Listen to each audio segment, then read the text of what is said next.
maritime partnership to counter illicit non-state actors in international waters. The White House and Republican lawmakers accuse each other of failing to bend on border security. Why is the border so broken?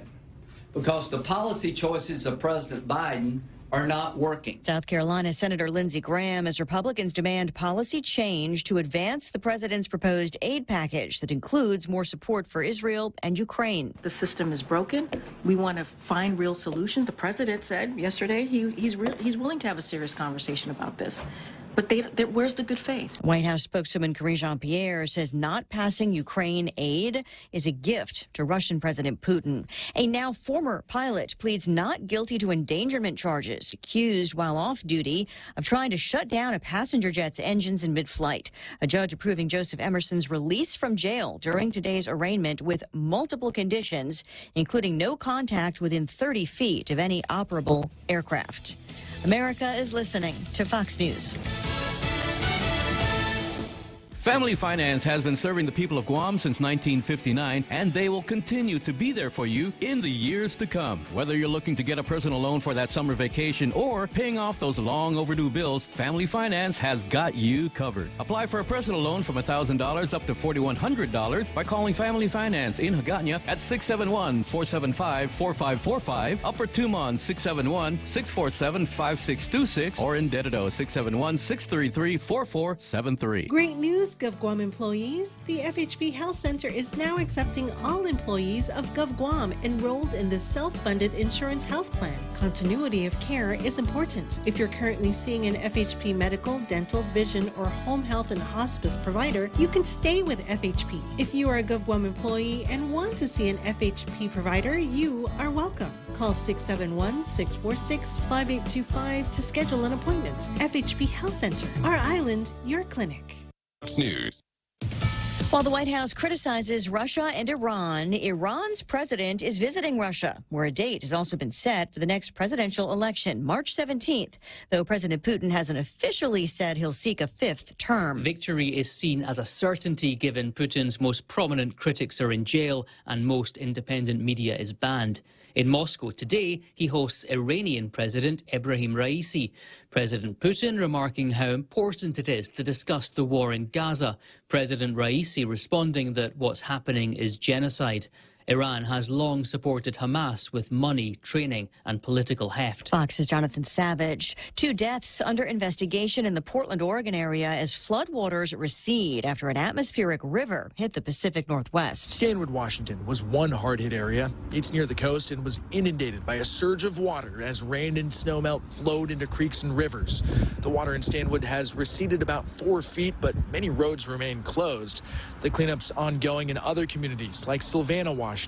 The Stillaguamish River, which runs nearby, crested Tuesday at major flood stage, setting a new record height for this area. Fox Weather's Max Gordon. Some places known for winter are now ranked among the coziest in the U.S. 3 spots in Colorado are ranked in the top 10. Breckenridge at 2, Vail and Aspen at 4 and 5, respectively. Coming in at number 1, Leavenworth in Washington State, which is about a 2-hour drive east from Seattle, with Stowe in Vermont coming in at number 3 to round out the top 5. The list from the digital publication New York Travel Guides looked at 575 small towns and rated them across 3 categories, including popularity during the winter with the public and photographers, cozy weather, and cozy activities and atmosphere. CJ Papa, Fox News. An hour to the close, stocks are higher. The Dow's up 64 points. And Lisa Brady, Fox News. GTA Pop-Up Prepaid is spreading the holiday cheer. The Holly Jolly giveaway is here, and we're giving away a total of $3,000 in Payless gift certificates. From November 24th to December 31st, sign up for any GTA Pop-Up Prepaid's unlimited plans, and you'll automatically be entered. 5 lucky weekly winners will receive a $100 Payless gift certificate. Plus, there's an even bigger present waiting. The grand prize, $1,000 worth of Payless gift certificates to make this holiday season extra special. So don't miss out on this chance for a Holly Jolly holiday with Pop-Up Prepaid. Conditions apply. GTA, we start with you. Lime Away is the expert hard water cleaner that provides solutions to your lime, calcium, and rust stains. It's scientifically proven to eliminate lime scale deposits, leaving your home clean from hard water stains, bathtub, bathroom tiles, shower doors, sinks, and toilet bowl stains. Lime Away can eliminate them all. Get your bottle of Lime Away at your nearest mom and pop store and never be embarrassed by those ugly stains again. Lime Away, distributed by Cosmos Distributing. Boss, I got run over by a forklift. Boss, I crashed a company truck. What do we do? Our warehouse and inventory are gone. Hi, this is Dave Silva from AB Risk Solutions, and it's time for Risk 101. Everything you just heard are examples of risk your businesses can face. Our job is to ask the hard what-if questions and teach you how to reduce your exposures and help you recover if things go sideways. We've got decades of experience in Micronesia working with businesses big and small. Call AB Risk Solutions today at 777-2668 for a free inspection and quote. AB Risk Solutions, formerly known as Aon. Attention business owners, upgrade your connectivity with Docomo Pacific's new business mobile plans. Whether you're upgrading your phone or bringing your own device, you can save big. Up to $20 a month. Enjoy unlimited talk and text locally and to the U.S. plus data roaming to the U.S., Japan, Korea, and the Philippines. Experience the power of seamless communication.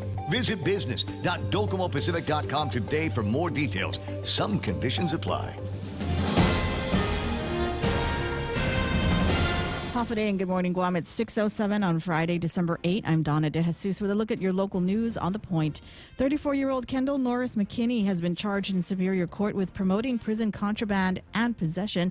Court documents state that DOC officers found a broken glass pipe with meth residue, a lighter, and cannabis rolled in cigarette paper in McKinney's cell. He has been held at DOC since 2013 and was serving a 20-year sentence for burglarizing a Dedido residence while armed with a handgun.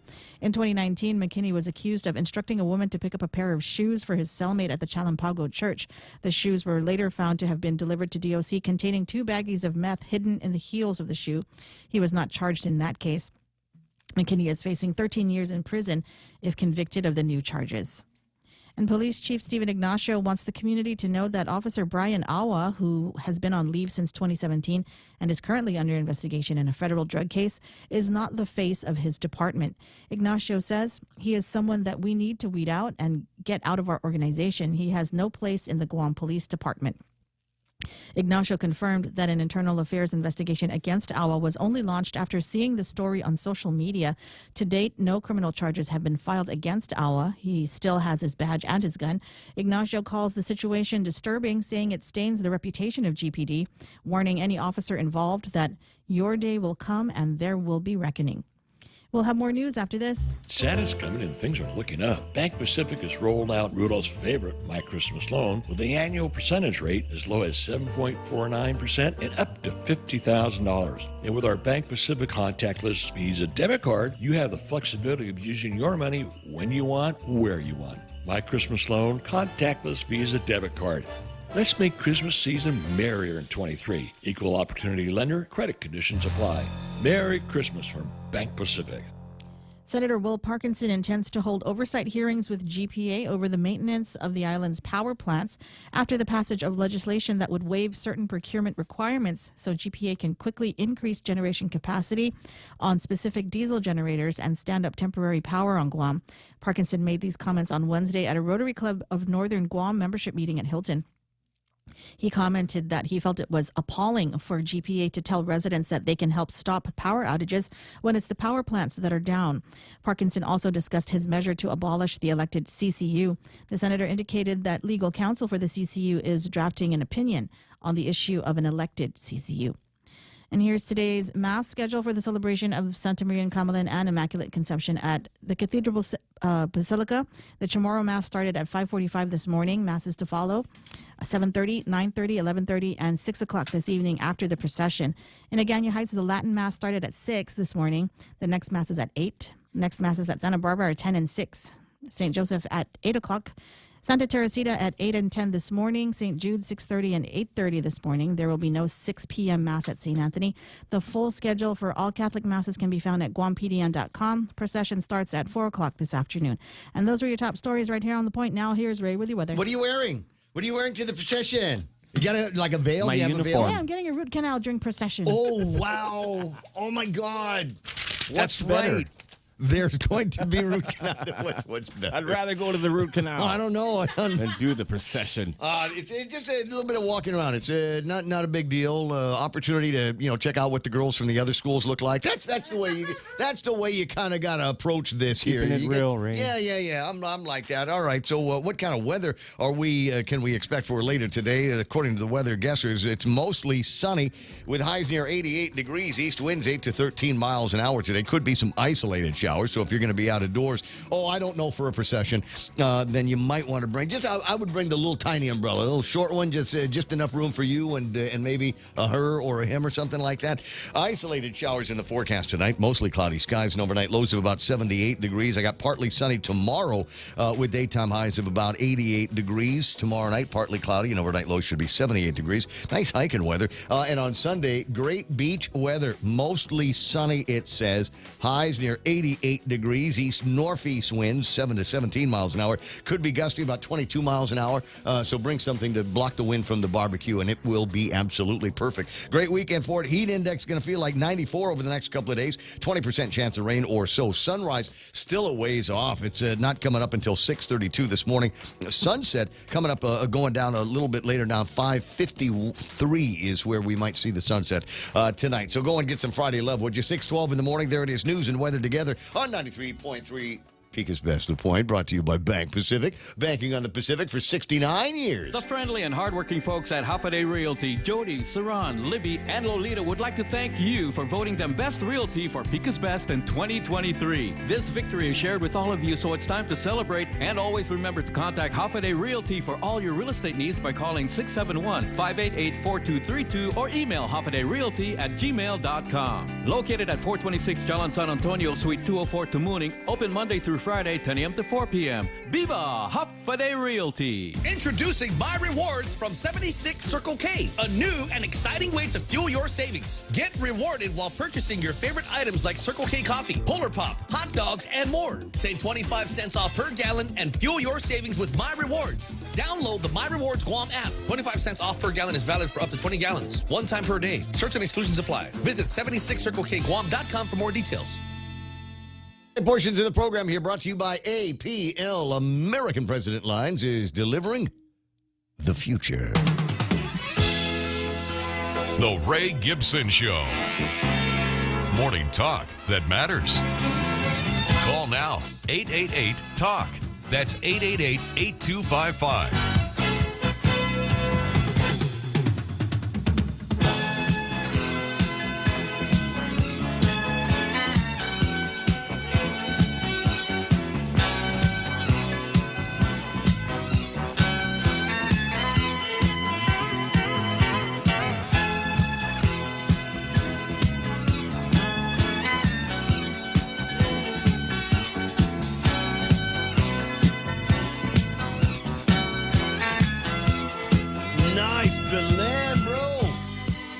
Stephen Blake, real human being, deep into the spirit of Christmas on screen right now. If you're watching on Facebook Live, YouTube Live, ThePOINT.gu, etc. has got the what are they? Belen's, creches. I mean, there's a lot of different names for them. But where's the? What's that?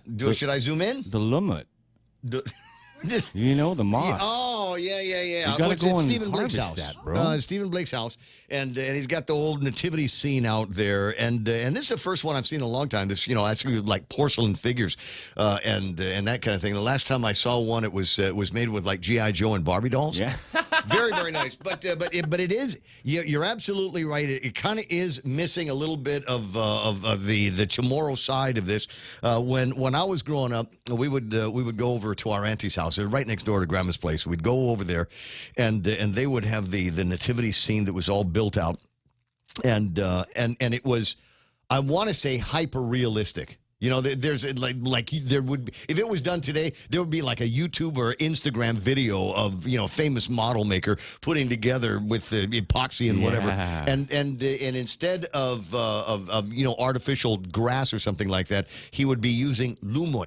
And lumut is it's a mossy thing. If you've ever been hiking out in the boondocks, certain boondocks where there's a lot of moisture, limestone forests up north got lots and lots of lumut, and the idea is that it will trap moisture and that way more things will grow. But it looks from about 3 or 4 inches away, just like grass. There's some kind of, it's a nice cover that people use. We'll teach Steve how to do that. There no doubt. It's beautiful, though. Guys going out there used to be. I'm trying to remember. I think Howard Hemsing was one that right around this time of year he would call the radio station and say, if anybody wants lumut, I'm going to go out and get some. Not so go lumut, out. wink, wink. Might have been, I don't know. Yeah, $30 a gram for my lumut. He'd sell some to my mom, even though my mom never put one of those things out, but I'm just saying. So that's a thing. Anyway, welcome to the program. Excuse the mess. It is the Ray Gibson Show on 93.3 The Point. My name is Ray. Thrilled, as usual, to be here with you. What day is it? It's Friday. It's December 8th, Ray. Yes, it is. Friday, I'm glad December. you're here. The day that will live in infamy. This is our version of it. And Mariana's Variety has a very, very interesting story. I urge you to go and hit them up on the World Wide Web here this morning if you're looking for something to read, because frankly, we've had to start going to the Saipan Tribune and the Mariana's Variety to augment the news that we get from this region, because you know what's left of media on Guam just isn't cutting it. So today there is a feature in the Mariana's Variety, a story. Feature, as I said, by historian and author Don Farrell, and it is entitled "The Day Saipan Bombed Guam." Wait a minute. Well, you know what?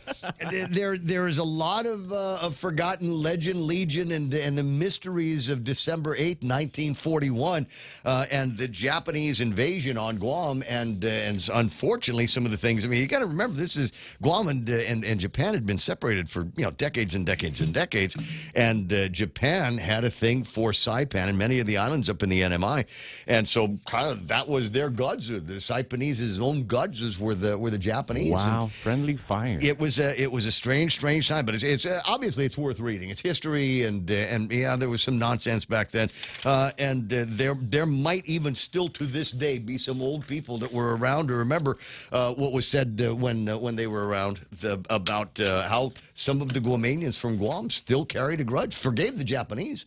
But some of them never forgave the Saipanese that colluded with them. Anyway, 18 after 6 o'clock. I want to stop, talk about all the good things that are going to be happening today. The Feast of the Immaculate Conception, or as Cousin Troy said, there's apparently a new name for it. That I must have missed an umatuna because I didn't know that they had made some changes to it. The Archdiocese of Agana. And it is the Solemnity of the Immaculate Conception of the Blessed Virgin Mary and Santa Maria Camelin. I know, Amen, brother. Got a long thing, got a long set of names out there, which means the masses are going to be very, very long today. Just FYI, if your parents are making you go, just know that you're going to be there for quite some time. Got the day off from school. But it is a holy day of obligation. Go to the Latin Mass. It's shorter. What time is the hospitals?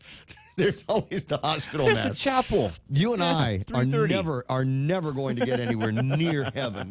Just a couple of cradle Catholic boys. What can I say? Anyway, that's Real Joe. He gets the phone when you call it 888-825-5888-TALK. And you can wish him a good morning if you want to, but I suspect he's already had a good morning. Earlier today, beautiful Sarita Garin arrived from a very, very short trip to the Philippines, and naturally she came back with pasalubong. And what that means is basically she did some shopping before she got on the airplane in Manila, and she brought some treats for her favorite Point family members. Oh, yummy. Yes, it is yummy. But that wasn't the yummy that you were thinking about when Sarita came by, right? So yeah, it was. It was the yummy I was thinking about. So she's a known balloon smuggler, ladies and gentlemen. In order to distract the people who were over at the airport, she disguises herself. She had a yummy aroma. Is that how you described it today? Oh, no. You just said she smelled good? No, the donuts smelled the great. donuts smelled good. All right. So she just got off a plane. We might be noshing on some of this in the breaks and things like that. Dropping Mandy off at school today. That is her young daughter, Mandy. And as you can see, wearing the ROTC clothes, she's going to be, when we build the missile defense system for Guam, I think Mandy's going to be in charge of it. Look at it. She's already communicated. It's like, yes, no. The president of the United States of America. I need to talk to him immediately. Put him on the line right now. Nice. Let's go, Stat. That's what I'm thinking is going on in that particular telephone call picture that we've got here. At any rate, so again, Real Joe, 888-825-5888-TALK. The Meme Machine is online, and as you can tell, I'm somewhat excited about the morning here for a lot of different reasons. Real Joe. On the Meme Machine, I'm playing it on the screen right now. Something else for the viewers, and if you're not viewing, I'll describe it to you. It is a flyer touting the 2023 Governors, The Magic of Christmas at the Guam Museum. Kind of a clunky title. Oh yeah, the Guam Museum's open. Well, I don't know. So. I think this is the one where they just put the lights on the outside. Get Jeff. Yeah, Jeff. Jeff Jams. Yeah, because Jeff Jams is usually the guy the guy does this magic. So this is going to light up tonight at 6 o'clock over, I'm assuming, over at the Guam Museum. And we'll be going a nightly event, I guess, until January the 6th, until Three Kings. The Parade of Lights is going to be taking place Thursday, December the 21st, 2023, at 7 o'clock in the morning. Now, Crystal Paco San Augustin is going to be calling in at some point this morning. We've got that confirmed, correct? Yes, we do. And you can count on her. I will ask about the magic of Christmas at the Guam Museum show that's going to be going on, because it is from the governor's office, and I imagine that she had a big hand in putting together that graphic that was just on the scene. But one of the other reasons why I'm excited to talk to Crystal Paco San Augustin yesterday, you might recall that I was making a kind of a big noise unnecessarily. I don't think so. I was belly aching. But I was belly aching on behalf of Point listeners that called in the other day that were likewise belly aching about the medians. They need painting. They need water pressure washing on them. They got to bring back that yellow. Bring the yellow back on me. And so I was talking about that, and Crystal Paco San Augustin said, it was late in the program, right? So she's like, can I call in? I said, no, we're kind of out of time now, but maybe call in to the radio tomorrow. She says, because they have a plan. They're going to be working on it. Before noon, I got pictures from former Governor Carl T.C. Gutierrez of a significant amount of work that started to get done. On screen right now, you can see this is the area in front of the police station where I'd originally taken that picture. And what do we see here? We got the tourism ambassadors out there directing traffic, and there's a guy pressure washing the median. Spoken into existence. We willed it into existence, and then when they were done with that, they went up and down and started painting and cleaning up more of the medians. Now you can see it. Yeah, now you can see where you're going, and so don't hit the trees, don't run over the shrubberies, and all of that. So you can see the one over there by the crosshatch lines down in Tumon, looks like DFS. So work got done. And our time on the radio yesterday was clearly not wasted. Now, wait, who do we thank for this? There are legion. Everyone. There's many people. This is important. Yeah. Just last night, I almost it takes a village on a curb because I couldn't see it. It matches the road because it's so dirty. Because they're so dark. And so they've done a man's job down around the Tumon JFK Hill area.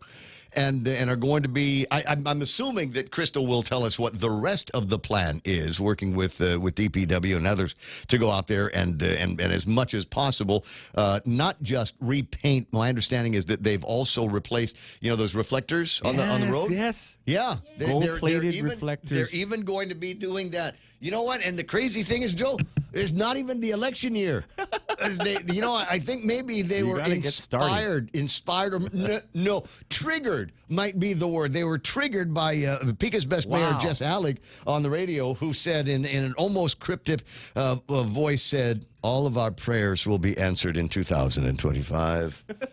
If you can just hold out until 2025, all of our prayers will be answered, because then it will be an election year. Never and it will be the full court press. The Democratic Party of Josh will go out there, and all of the progress that we have been waiting for, all of the progress and good things that we have been praying for all of these years will finally come true, so that he can rise to become the first lieutenant governor to walk from his office into the governor's office without a break, like Joanna. He will be among the first. And blessed, he's going to slide in. Blessed is he, the first openly bald, soon to be governor of the territory of Guam. That's where we are. Donna D has got news and headlines. Now, she's going to get mad at me because I'm going to mention it, but I told her that we should probably avoid talking about the Yeti story that is in today's Guam Daily Post. So now I'm down one story, making my job harder on this really slow news day. But here's the thing: I didn't want us to read that story and make it sound like it was news. I don't know. The Guam Daily Post just got wind of a story that Candid posted last Sunday. Yeah, they've been working so hard. They've been. Did you guys forget to check Candid or something? Yeti. They were on leave, whoever was on that beat. Must have been. Yeti distributor suspected of selling fakes. We brought you this story because Candid brought us the story on Sunday, and is virtually identical to what Candid wrote. So appreciate you guys over at the Post kind of jumping in to help Cousin Troy. But this just looks bad when you do something like that, especially after waiting how many days? It's Friday, and we were talking about this. We were getting Yeti people all freaked out on Monday morning at 6:05. You remember that? It's already moldy. Oh, yeah. But I cannot show it to you, but at the bottom of you can see it. Yours is real. Mine is real because it's got the little there's a sticker on the bottom. Spam emails from Yeti after I registered my Yeti. Oh no. Yeah, like special blah blah blah. Oh, Get congratulations. this now. Yeah, so she's got one just like mine. So did the QR code thing and was able to register it with the Yeti people. And so now you're on their list? Way to go, way to go. Google's got a special place for those kinds of things. Anyway, 6:27 in the morning. I got the whole team gathered up. Jerry Roberts will be in here a little bit later on. Lots and lots of things, believe it or not, to talk about. Some of it, of a serious nature. Hope to get Robert Celestial on the line this morning. I'm getting word that one of the measures that he has been very, very diligently working on for decades, we've got the Downwinders Act, but there was another version, another amendment to the Downwinders that everybody thought was going to successfully make it through the NDAA, and I'm getting word here this morning that it did not happen. It has been stripped out on the Senate side of it, so I kind of want to find out if there is a plan B or if there needs to be contact and communication made with Jimmy Craig Moylan to find out what those next steps are going to be. At any rate, so we'll talk about that and maybe get Robert on the line a little bit later on. 888-8255-888-TALK is the phone number. 797-8255 for the meme machine. And Jerome McDonald does it again. #1 guy checking in on Facebook Live. We'll find out about the others. But first, we got to do this. Sometimes you want to go where everybody knows your name, and they're always glad you came. You want to be where you can see our troubles are all the same. You want to be where everybody knows your name. You want to go where people know people are all the same. You want to go where everybody knows your name. Did you know that Jeff Pirates Cove never closes? They never close. Oh, they don't? Well, like at night when everybody goes home. Yeah. But they're open every day, including Christmas Day. Yep. So, and I was talking to some. Does he live there? Huh? I can neither confirm nor deny where the man sleeps. I don't think he wants people knowing dedicated where he sleeps. On a cot in the kitchen next to the stove where it's warm. I don't know. Thank you, Jeff. So anyway, got some pictures up on the screen right now of sunrise over at Pirates Cove, and we were talking about the holidays coming up and New Year's. And one of my siblings was talking about, getting in the car early on New Year's morning and driving to the eastern side of the island to go and watch the sunrise, first sunrise of a new year, which is something I like to do. It's kind of a tradition I've been observing for a number of years now, is just getting out there, hopeful for the new year and watching, breathing the air and watching that first sunrise of the year. And I'm not going to tell you exactly where I like to go. It's one of the best places because there's never, ever a crowd. But the pictures of sunrise this morning are very, very close to where I like to spend my New Year's. A lot of people like to go to that lookout up in Jutnia. Okay, yeah, I know where that's. A lot of people like to go. Tagatsang? Yeah, and a lot of people Is like to that go to Tagatsang? Tagatsang to go and watch it. And you're gonna go, oh my God, I'm gonna be the only one there. And when you get to Tagatsang at 5:50 on New Year's morning, you will be amazed and astonished at how many other people are going to get there and thought they were going to be the only ones there as well. At any rate, bottom of the hour. Put that in your plans for the rest of the month. What have we got? Jerome McDonald, like I said, at number 1 again today. Rico Blancaflor celebrating a no frowny Friday. Hey, big man. Very, very red profile picture, you and Mrs. I see Jane Nauta online, Juanita Machi doing her waving, Hafa Henry Menglotnyads, and beautiful Sarita Garin. Magandan Umaga, the Point family. Thank you, and really, really appreciate the treats from the Philippines. You didn't bring back, though, what I wanted. Oh, what's her name? Catherine Bernardo. Can you get him? What's her name? Or a suitable substitute will be just fine. There's a twin out there somewhere. Somebody that knows how to make rice in a pot. Dave Stickles is online. Morning, Sticks. Good to have you there, good buddy. Joe Takai saying good morning to the Woostig neighbors and Pika's best. Thank goodness gracious, it's Friday. Absolutely, Sarita. Ron Castro, favorite guy artist, is on the line. Ken Augustin, Jason at Military Auto Source. Hey, look. Real Joe, Tony, and Edwin Pinko Ada are online. Real Joe, I don't think we've seen the last of Tony Ada. Oh, wait, he's been spotted again out there in public. Yes. I thought, did I send it to myself? Someone's watching you, Tony Ada. I must not. I think it's in my camera roll. I downloaded it from Facebook. You know the picture I'm talking about, right? Man. Who's in the picture this time? I can't talk about it. Governor Felix? He asked me not to former speak Governor on it. Eddie Jerome Bazacalvo is in the picture, and it might be a couple other guys. I'll find it before long. Ken Augustin, like I said, ay nako, ano ba yan, says Sarita. Missy Ismail, who I saw last night getting dinner for the boys. Oh, wow. Was he in a good mood? Dude. Okay, so me and my buddy Greg from Take Care is sitting down. We were all talking about Starlink. Of course you were. Ismail is my Starlink whisperer, and he turned me on to a website. And even if you are not a Starlink user, fan, or whatever it is, fanboy, though, you've got to hit this website. Let me see if I can. Hold on, is that tracking the satellites, Ray Gibson? Yes, it is. Let me put this up on the screen. This is going to totally freak you out. That's nerding me out. All right. Time. So on the screen, amazing. Is an image of the planet, and in this image you can see all of these LEOs, these low Earth orbit satellites, and I mean, there's gazillions of them. It looks like, there's soon to be 42,000 of them. I'm not exaggerating the number. And obviously, you can see what's going on as they're over the United States and South America, and then we'll cruise over to Africa, see how busy things look over places like Europe. That's a lot, man. It is a lot. Block out the sun pretty soon, right? So you can be able to walk from one part of the planet to the other by stepping on these satellites. And then you got the area right over Guam, over in the Pacific, and you can see that even though it is a mighty and vast blue Pacific, there are still a number of satellites out in the area that are going to be, that people are beginning to use now. Just go online if you want to see what I'm talking about. Did it not show up on the screen? No. What happened there? Now it's on the screen. Push the button. I pushed the button. What are the big lights? The big, I don't know. Ismail explained it to me, but I was already you weren't listening. So where's the camera taking this photo from? The moon? No, another one of those, another satellite. Like NORAD thing, another satellite. Look how naked higher. the top is. Yeah, because nobody lives there. We don't. I know a guy with a hairline like that. There's not a lot of people that you got to worry about up there, but there is at least some kind of connectivity over the top and the bottom of the planet. I think this is really, really cool. So you want to see what I'm talking about? Just go to Google NORAD and Starlink. and it will be the first thing that pops up. And this is just impressive, if you ask me. I mean, I'm obviously Starlink fanboy.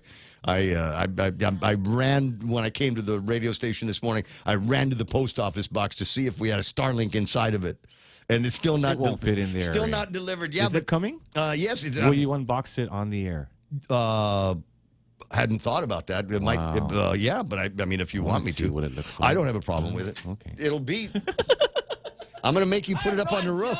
You'll know what it looks like because you're climbing the roof. I'm too old to climb a ladder up on the roof anymore. All right, so where was I? Ismail is there. Stephen Blake, buenas to the point. Team, good to see you. Let me see. Joe Takai checking in again. Ray McGravy from North Dakota. Where there is obviously Skylink.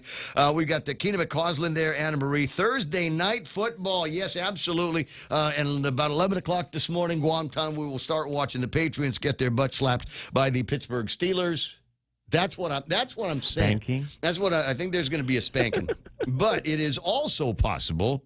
We are talking about the Patriots after all. Maybe there's a glimmer. Maybe there's still just a little bit of hope. Maybe there's just one ember on any given Thursday. Yeah, one little ember of the pre this season goodness of the Patriots, and you just fan that flame a little bit, and it'll eventually burst in and engulf the Steelers here and overtake them. And snatch victory from the jaws of defeat. Anything can happen. That's why I like football. When Roe is online, Rob Greeno checking in. Half a day to Donna D. Dan Rasal is there. Lori with a Y Duenas, or Lori with a Duenas, as I say, is online. Says, buenas and mananasizuos point familia. That means good morning. Lynn Vince Bora Polino. Alicia Duenas Anderson is there. Zonkamofnas. Bandit. Buenas to John Coleman. Says, Democrats claim the president has no control over the price of gas, yet Biden keeps tweeting that his administration is lowering gas prices, and it's not Trump's fault. Speaking of gas prices. You may have noticed that the price of Oh, wait. Okay, Donna. Wait, that's her story. Donna's going to do it in the news. You're killing all my stories. Stop killing my news. Why do you hate news? Let me see. Junka, like I said, Tina Garcia's online. Lori, I'm sorry. I was looking at two things at once. I was going to say Lori Babauta, but that's not right. Ron and Cindy De La Rosa. Hey, classmate. Nice to see you there. Jerome McDonald. My wife is riding with me. I must be in my best behavior. Thank you so much. She's going to tell you where to park, dude. This is cool. Park over there, babe. Keena McCausland says, bottle out of Filipino desserts at Joy Joy Bakery in Lakewood, Washington. You know where that is? About 20 minutes out of Seattle. Yeah. Everything's 20 minutes away. Way. On Federal Way. Exhausting 2 days and 1 night business trip, but very productive, says Sarita. And she also put a post up online where, by I don't know, by some magic, airline magic, Christmas airline magic, she was able to get the entire row to herself. Excellent. I'm proud of you, baby. Good job. MT Farron is there. Jefe Tiamo Grazie. Buenas and half a day to Mark Mendiola. Mark, I'm feeling bad for you, bro, because something else that Mark posted the other day about, it wasn't quite load shedding, but was one of those like hiccups the power company had a few days ago. Apparently, he lost an air conditioner. Get in line. Our condolences, man. Our condolences. Yeah. I know that pain. So which part of the air conditioner broke, Mark? Was it the very, very expensive yet replaceable circuit board in the top? Did it burn up like mine did? It looked like it got hit by lightning, or was it the compressor that suddenly just seized? As a result of, I don't know, too much electric that was going through it. Don't worry, GPA will cover that. Too many uncontrolled volts. The same thing happened to me in April of 2023, and I've since turned in the paperwork, turned in the pictures. A guy came to the house to investigate, to ensure that the claim that I was making was in fact true. Denied. And would be? I think that was in May. I think that was May or June. It was right after Mawar, and I have only ever heard from Tracy and Simon, but neither one of them are in charge of paying that claim. Frank Bloss online. Which Frank is it? Hey, Ray, since the issue of median maintenance was the topic this morning, the people in the South would appreciate it if you point out the non-existent drive lane lines, the white ones down south. No problem. Send pictures. You got pictures of it? That because I think that made the difference. It was I had a picture of a median with no yellow on it. You couldn't make out the color of the paver stones that was on top of it. I think that was the thing that embarrassed the administration into some kind of action. Chad Nathan Sablan Escura is there. The original Burger King, Rudy Rodolfo, is online, and it's so nice to see Tattoo Shauna there. Hanging out with us this morning, George Cabrera, Elaine, Marie Camacho, Dan Dula. GCC class of 83, right on, Brad. No white lines, no yellow lines, starting at the PD Power Plant intersection all the way through Agate Village. And Tattoo Shauna wants to know, how big is just one satellite? I don't know. Ask Ismail. There in the picture that I was showing everybody, this very small. But I'll put it back on the screen. The size of a drone or the size of a car? Looks like this would make a great drone show or something like that. I don't think it's the size of a car because they got to send them up, a bunch at a time. So Yeah. they got to keep track of all that. Ismail, it's one of those questions that Ismail knows. Right click on him, and I'm sure he'll be happy to give you an answer. Dave Dinsman is online. So is Dennis Larson, B-Man, Ben Servino, and Mike Grace Bloss wants to know, where's Bobby Brown? I don't know, Brett. Marla Carbolito Castro, et cetera, et cetera. That's the Facebook guys. Let me check real quick the YouTube guys and make sure Kichitsu in Japan has checked in for duty. He has 144 yen to your dollar. I got Brennan Fausto, Kichitsu, Ron Castro, favorite guy artist on this side as well. Big man Rico Blancaflor. Hey, Tiggle Bitty's online. Tice Knits. Says Tez. What is it? All Tattoo Shauna's T words are in my head, including tatas, and now Tiggo Bitties says Vivek destroyed the debate yesterday. I didn't catch the debate because it wasn't playing over at venue. We talked to Shawnee about that yesterday, and I by the time I got in a place where I could watch the debate, I was already kind of horizontal on the couch. Do you trust him, Ray? Was that Vivek? Yeah. How do you feel about him? I originally had a pretty positive feeling about him before, but that's it began to wear off a little bit. I think his attacks against Nikki Haley, I think they're a little bit too pointed now, and I don't know if that's because he's just leaning in on her so hard politically and accusing her of corruption and things like that, or if it is. I was raised with this mentality. You don't hit a girl. You don't hit a girl. There has been nothing gentlemanly about him. His attacks on Nikki Haley, his attacks on Ronna McDaniel from the party that he may be called on to serve at some point. So and look for support. So I'm not sure what his motives and what he's trying to accomplish with these attacks on the stage there. Ron Castro is there. What if we got a volunteer team to help with the median painting? I don't. I hear you, Ron, but frankly, that's why we pay taxes. It's why that's one of the things that we'd like to see from the government is to be able to ensure that our roads are safe and that the things that they put there for whatever reason. I'm always kind of fuzzy on why we need all of these medians and islands everywhere.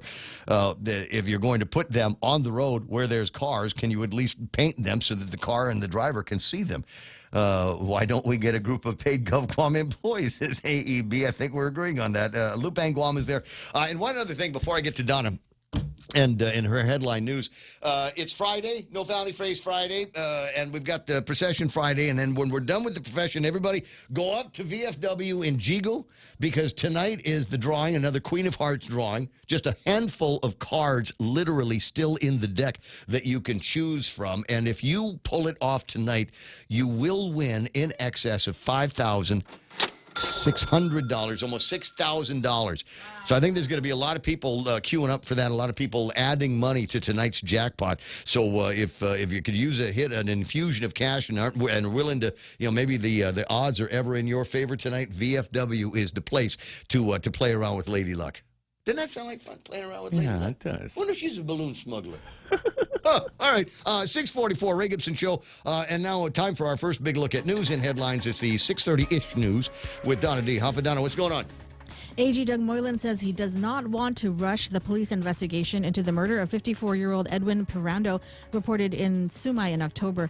Moylan says his prosecutors need more information from investigators in order to bring it before a grand jury. The suspect people are confident is the killer remains free. And gas prices are down 10 cents as of yesterday morning, bringing the cost of regular gas down to $5 a gallon. Mobile gas stations were the first to post the reduced price. Premium gas is now $5.40 and diesel is $5.48 a gallon. Other stations usually follow suit. And in observance of Santa Maria and Camalan today, not only Catholic schools are off, all public schools are closed today. Classes will resume on Monday, the 11th. GDOE encourages parents and guardians to reach out to their child's school for any inquiries. And those are your local headlines on The Point. Now back to Ray. Okay. Somebody was asking if there was any new visuals of the members of the Republican Party now that Josh Tenorio has put his hat in the ring for governor of Guam in 2026. There seems to be a flurry of Republican activity. Now, I can tell you that maybe these guys just got together. They were in the same place at the same time. But in this picture, perhaps some gubernatorial hopefuls in here. You see Tony Atta, right? Okay, you see Tony? I do. And right next to him with the glasses that he stole from George Chu? Senator Frank Bloss. Senator Frank Bloss is there. Chris Duenas? Oh, I recognize him. And seated in the center is Eddie Jerome Bazacalvo. Oh, he looks different. Former two-term governor of Guam. Yeah. He cut his hair. He's got that Steven Seagal hair? And his face. Is it tied back or short? Beard. I can neither confirm nor deny. Right? Why does Tony Atta have my son's eyes? I'm just wondering. I don't know. It looks like he might have just pulled it back in a bun. Is the way. Maybe rocking a ponytail. I like it. Yeah. Business in the front, fun in the back. It's gonna be our first returning mullet. Go get it, Governor. Mullet governor of Guam. Maybe, I don't know. Ring him up. There's like 4 guys in this picture that we have direct contact with. So ring up one of them and find out what the nature of that picture was, what the nature of the conversation was, and who was buying.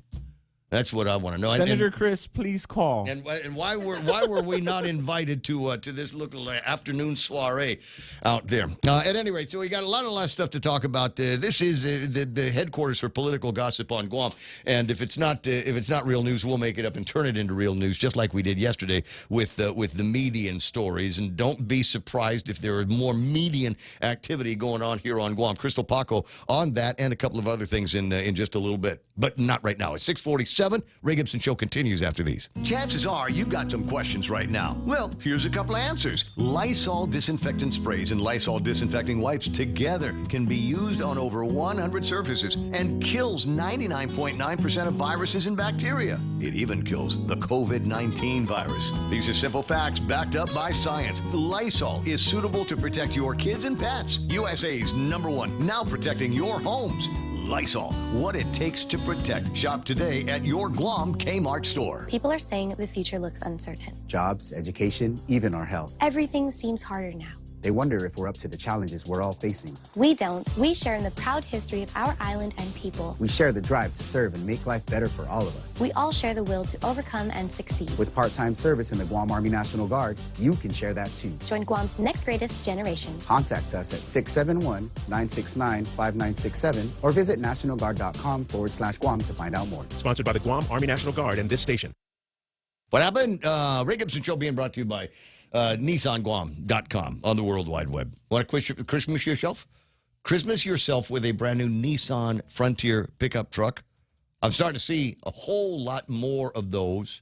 In fact, parked right behind one yesterday and wanted to wait to find out who the driver was to just kind of, hey, I convinced you to buy that, right? Right? In the commercials that I do on the radio for Nissan, I convince you to buy that. Let me convince you now. It is built Guam ready. There is nothing that you can't drive over in this thing, including the dark medians, potholes, rain, and mud, and sand, and asphalt, and all of those kinds of things. 310 horses under the hood will make sure that you get into trouble, it will get you out. All kinds of safety features in there. Very, very cool center console technology as well. And yeah, if you leave Guam and you bring the truck with you, Sirius satellite built into the thing. Plus, Apple CarPlay, all of the different features that you want. You feel like you're driving in a luxury sedan, and then it's got all of the pickup truck goodies in the back, including in the back an opportunity to plug something in. Real electricity, real 110 volts built into this. It was built to be used and built to be a part of your recreational fun. So test drive one today. I think you should. NissanGuam.com on the World Wide Web. All right, Ismail has answered the question, just how big are these Starlink satellites? The answer coming up here in just a second. But first, let's take a look at what's happening on the roadway. Still fairly early, 6:49 in the morning for a lot of traffic. But there might be some intersection traffic. In fact, that's all it looks like right now. Lots of schools are out of commission today because of the holiday. So my guess is that driving around this morning should be fairly easy. How come Mandy went to school today? Mandy's Sarita's daughter. Oh, it's military stuff. Is it? Yeah. It's Confidential? Because of duty. I'm sorry, sir. That's confidential. Southbound from Gigo all the way into Datado, Upper Tumon. Everything is looking sweet. Don't see any major intersection traffic in Tamuning, downtown Agutnia area. On the eastern side of the island, 4 and 10 is running fairly clear right now. Don't see anything happening at the Tri-intersection. All the way down to Big Navy in Sumai, where for the first time in a long time, there is no red dot at the main gate. So, they must be having Feast of the Immaculate Conception down there at Big Navy as well. 6:50 in the morning. Right now, traffic on the point. Do you or a loved one suffer from severe joint, muscle, or bone pain? Do you currently suffer from autoimmune conditions such as gout, lupus, or rheumatoid arthritis? If so, Guam Regional Medical City is here to help. GRMC is pleased to welcome Dr. Tirakanok, Guam's only rheumatology provider. For more information, visit grmc.gu or contact GRMC's referral office at 671-633 GRMC. That's 671-633-4762. Everyone has a busy schedule these days, and sometimes we forget to schedule our routine dental checkup and cleaning. Don't neglect your dental health. Schedule one today with Dr. Robert Yang and his Smile team, conveniently located at the East West Business Center on Marine Drive, Upper Tumon. Call us today at 647-8702 or 3. Again, that's 647-8702 or 647-8703. We make smiles happen. 6:51, Ray Gibson Show and shopping days, 17 days till Christmas. Or as J.B. St. Nicholas would say, 16 days, 16 hours, et cetera, et cetera. And that's the Christmas countdown brought to you by the Bougie Booney Dog Salon. They're right there in Tamuning.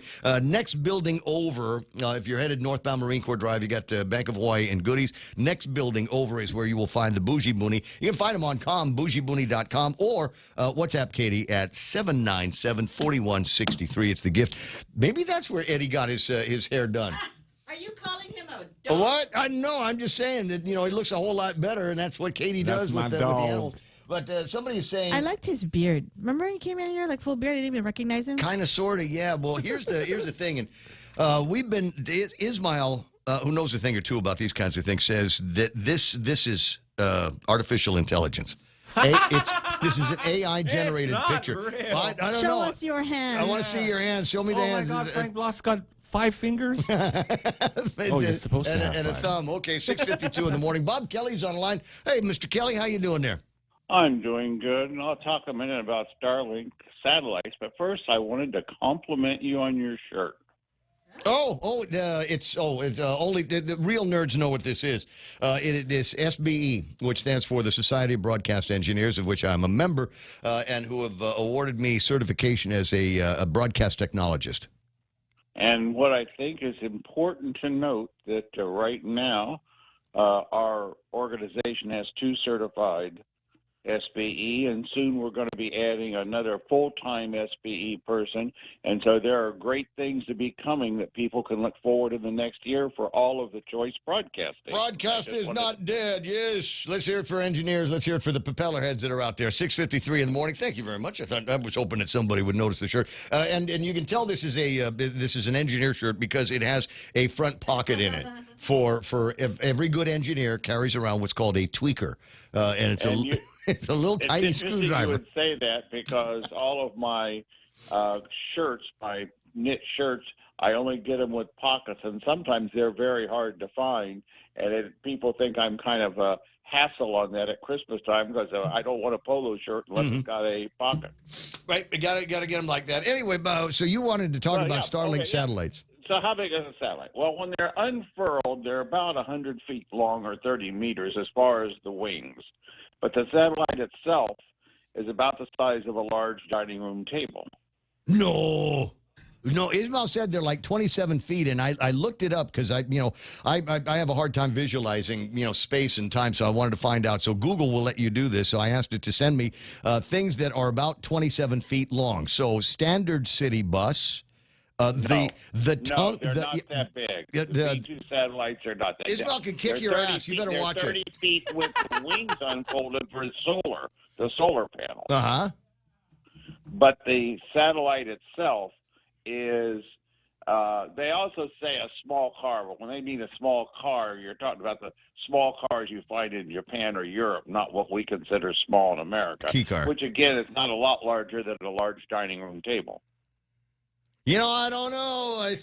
I'm looking to see. Ismail's got 17 different ways that he can eliminate you, so I'm going to stick with his, and only because I've done the work. But I appreciate that. So it's somewhere unfurled. You say about 100 feet. Where the big size is the large solar panels, and a Falcon rocket, the ones that Musk has.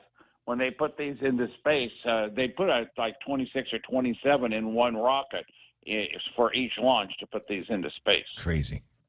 Just absolutely crazy. But on the screen right now, I've got that. It's definitely not the size of a bus, and within a minute you'll have something to post to prove him wrong. I got to be careful with myself, but okay. Looking at the NORAD deal, I've got it up on the screen. I guess they've got these things in some kind of a loose orbit here, and you can see where they are and in space and time. 574.3 kilometers. There's one flying around at 547 kilometers. This has got to be a space traffic control guy's nightmare with all of these satellites up in space. What steps are taken to number one, prevent them from smacking into each other, and what steps are taken to prevent like other rockets and other cargo from hitting them when they get launched into space? You've got. Well, first off, they are not going to hit each other because of how their orbits are, and they're pretty well set up that way. But let's go back to something you talked about. This is nothing compared to the space debris. I mean, a satellite that is the size of a large table is visible from the ground. You know you can see these things. We're talking about having to track space debris now on things that get destroyed, broken up, or whatever, that could be as small as less than an inch that you have to impact, because if that impacts the space station, or if that impacts a satellite, it can destroy it. So there is a big problem of having to be able to do the tracking. And what they're doing now is they're deploying some radars.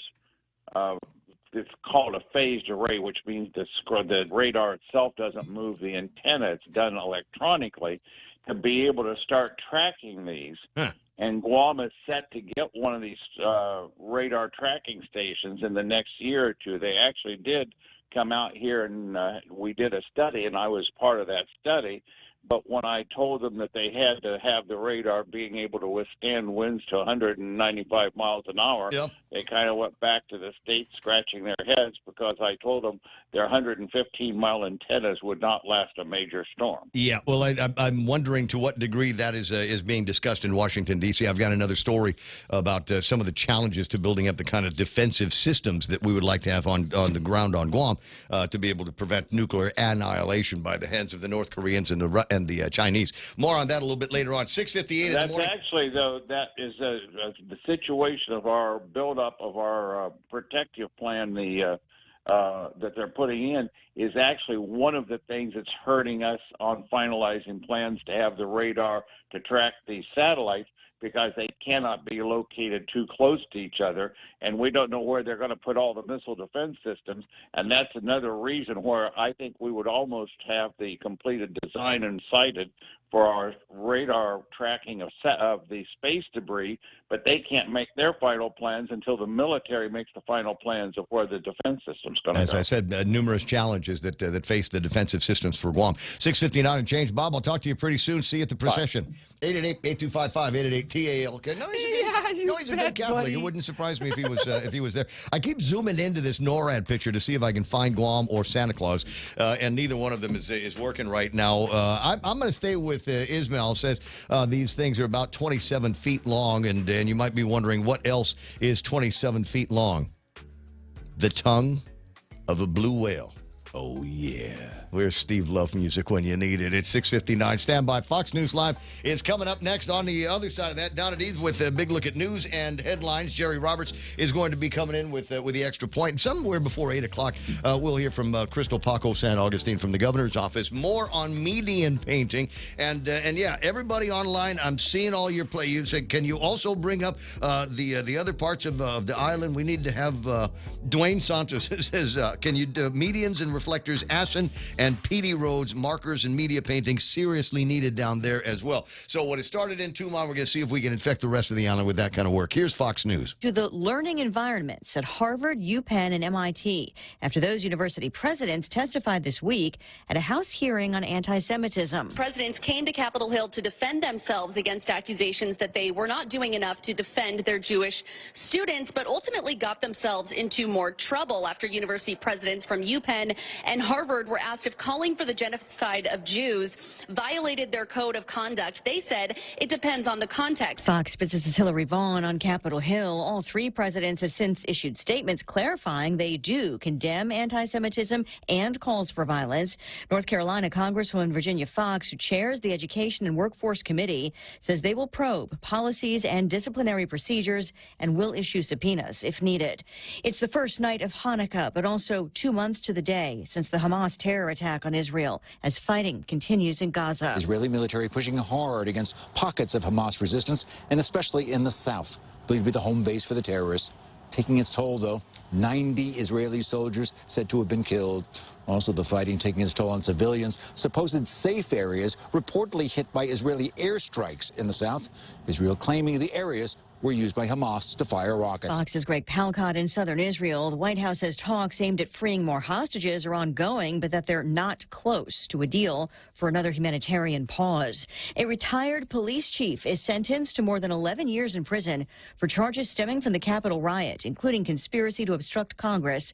59-year-old Alan Hostetter was sentenced by the same federal judge who convicted him of 4 felonies in a bench trial. Stocks finish higher. The Dow up 63 points at the bell. America is listening to Fox News. Half a day, this is Josh here at APO. Our expertise and extensive network can help you grow your business and reach out to more global markets. As a responsible carrier, APO is also committed to a sustainable future, whether it's protecting the environment or investing our efforts in giving back to the community. Our dedicated teams in Guam, Saipan, and on U.S. mainland are here to support you. Call 588-4651 or visit www.apo.com. Celebrating the 12 days of Christmas, Chicken Fries Friday is back. Every Friday in December, visit any participating Burger King and say, I love BK Chicken Fries. Get a free 8-piece chicken fries with the purchase of a 12-piece chicken fries combo meal. Perfect for dipping in our barbecue, honey mustard, ranch, zesty, and sweet and sour sauces. Top off your chicken fries with mozzarella sticks and a refreshing Coke Zero.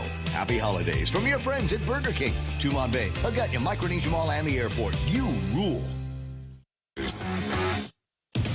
The same bacteria that prompted recalls of powdered baby formula last year has infected 2 infants this year, killing 1. The Food and Drug Administration said the bacteria killed a child in Kentucky and has led to brain damage in a Missouri child. The FDA does say there appears to be no cause for any additional recalls. The Missouri child's health issues have lingered since a brain infection was diagnosed last March. The same bacteria led to a shutdown of a baby formula plant in Michigan, which caused a national search for formula, at one point importing it from overseas. The Michigan plant is still being monitored. The Missouri child's mom has joined a lawsuit accusing baby formula company Abbott of selling a defective product. Gernal Scott, Fox News. An earthquake rattles Mexico City. Magnitude 5.8 hits south of Mexico's capital, setting off an earthquake alarm system and sending people out of office and apartment buildings, but no reports of any damage or injuries. Amazon is ditching Venmo as a payment option. The e-commerce giant will no longer accept Venmo as a payment method as of January the 10th. But PayPal service will be available to users who currently have it in their Amazon wallet until the 24th. A PayPal spokesperson tells Fox Business that both companies agreed to disable the payment option on Amazon's website and mobile app, but customers can continue to add their Venmo debit card or credit card to their Amazon wallet to pay for Amazon purchases. Currently, brands including McDonald's, Starbucks, Domino's, DoorDash, Uber, Microsoft, and GoFundMe have added Venmo as a payment option at checkout. Fox's Hillary Barsky. Recapping stocks, the Dow and the S&P snap a three-day losing streak. The Dow up about 63 points, the S&P up 36 points, but the NASDAQ leads the way, up more than 1%, a gain of 193. I'm Lisa Brady, Fox News. KFC's $5 breakfast deals are the best and most affordable ways to start your day. The Colonel's Chicken and Rice Bowl, $5. Chicken fried steak, $5. Sausage, biscuit, and gravy, $5. And they all come with a fresh coffee. KFC $5 breakfast deals are served starting at 6 a.m. daily at your favorite KFC restaurant. KFC, it's finger-licking good. Christmas trees are going up at the Security Title Office in Tamuning, and with them comes the music and joy of the season. As we reflect on the ups and downs of 2023, one thing remains constant, and that is the deep gratitude we have for our customers and the meaningful work we do for our real estate community. Thank you for trusting us with your property. From our Security Title family to yours, we wish you a Christmas season filled with peace and joy. For all your real estate needs, call the professionals at Hoffaday Realty. Jody, Saran, Libby, and Lolita, and they'll take care of you on every step of the real estate process. No worries. Just contact Hoffaday Realty at 588-4232 or 588-HOFFA or email them at hoffadayrealty@gmail.com. They're at 426 Tellin San Antonio, Suite 204 in Tamuning. Open Monday through Friday, 10 to 4. Hoffaday Realty for all your real estate needs. Sure, you can eat my breakfast bagels during breakfast time, but they're actually available all day long. That means you can enjoy them for lunch, second lunch, your pre-dinner snack, dinner, your post-dinner snack, or your post-dinner pre-midnight munchies. I don't judge. They're only 2 for $4.50, so go wild. Price and participation may vary. Your 7 o'clock local news is brought to you by AB Risk Solutions. Hoffaday at 7:06. I'm Donna DeJesus. Here's a look at your local news on The Point. The couple accused in the death of their 1-year-old baby boy could go to trial separately. Co-defendants Giltinan Ramangmo and Paul John Cruz appeared before Judge Vern Perez in Superior Court yesterday. Ramangmo's defense attorney William Bischoff tells the court he's filed a motion for the mother to go to trial without Cruz. Cruz's defense attorney Lenny Rapadas told the court he would be making the same request. Judge Perez gave prosecutors until Monday to file its response. Ramangmo remains held in prison on charges of murder, aggravated assault, and child abuse. Cruz remains free, facing charges of child abuse and failure to provide. Ramangmo's trial is set to begin on December 20. And GPA is set to receive $1.7 million as part of its multi-year investment to improve the electric grid, prevent customer outages, and reduce the impact of extreme weather events on electrical infrastructure. The grant program aims to strengthen and modernize the U.S. power grid against wildfires, extreme weather, and other natural disasters. Currently, nearly 25% of Guam's power customers receive their power through underground lines. As part of its resiliency plan, GPA will utilize these funds to underground key transmission lines supplying GWA water and wastewater facilities. Guam is slated to receive about $864,000 in funding every year for 5 years through this program. More news after this. Whoever said no risk, no reward has never been sued. Hi, I'm Dave Silva from AB Risk Solutions, and our job for over 70 years has been to help businesses just like yours manage risk. Manage risk? We will never be able to totally eliminate the myriad of risks every business faces, but we can help you manage them and recover when disaster strikes. From mom and pop operations to high-rise hotels, we're the experts businesses have counted on for many years. Call me today at 777-2668 for for a free risk review and consultation. AB Risk Solutions, formerly known as Aon. UOG is inviting the public to a Reducing Added Sugars in Food and Drinks workshop next Saturday, December 16 from 9 to noon at the Agriculture Building, room 125B. The workshop will be led by registered dietitian nutritionist Tanisha Aflagui and the Community Nutrition Education Program. Participants will have the opportunity to learn how to make healthier choices during the holidays, decrease added sugar in favorite recipes, use sugar alternatives for beverages, and make low sugar and low fat holiday recipes. Space is limited and there will be a registration fee of $10 that includes workshop materials and food samples. For more information, contact Clarissa Barcinas at 735-2029. And nonprofit Breaking Wave Theater Company is inviting guests to step into the world of make-believe and enjoy dinner and a show to help raise funds for aspiring local artists in celebration of their 5th anniversary. President CJ Ochoco says the event is different from other galas because it's fairy-themed, tied in with Shakespeare's A Midsummer Night's Dream. Ochoco adds that there will be raffle prizes, performances that go back to the organization's previous shows, and an interactive murder mystery. The gala is raising funds to help BWTC support its activities through 2024. The event is set for tomorrow night at the Riga at 6 o'clock. Tickets are $100 each and are available at guamtime.net. The company is also accepting monetary donations. And those are your top stories. Back to Ray with weather. No, I'm gonna keep the battle between Bob Kelly's propeller head and Ismail Velez's propeller head going. No doubt.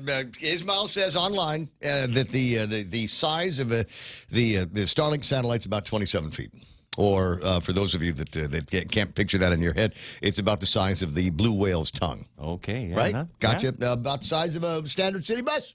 27 feet or so. And Bob Kelly says, oh, no, it's not. And then Ismail sends me this, basically saying, oh, yes, it is. And so you can see the size. It's a very large person, but about 3 large people standing on each other's heads would equate to the size of a current Starlink satellite that is, as Bob Kelly said, unfurled out there in space. It's like a solar cell. Yeah. But now, it's possible both of them are going to be right because Ismail says that they're going to be coming out with a new version of the satellites that are going to be much bigger and but be able to carry a whole lot more hardware, software, and unfurlage, if you will, of the solar panels that are going to be out there. So it's possible that they both are. Personally, I don't care. I just want to go back to things that are about 27 feet long, including a standard city bus, a blue whale's tongue, a large RV.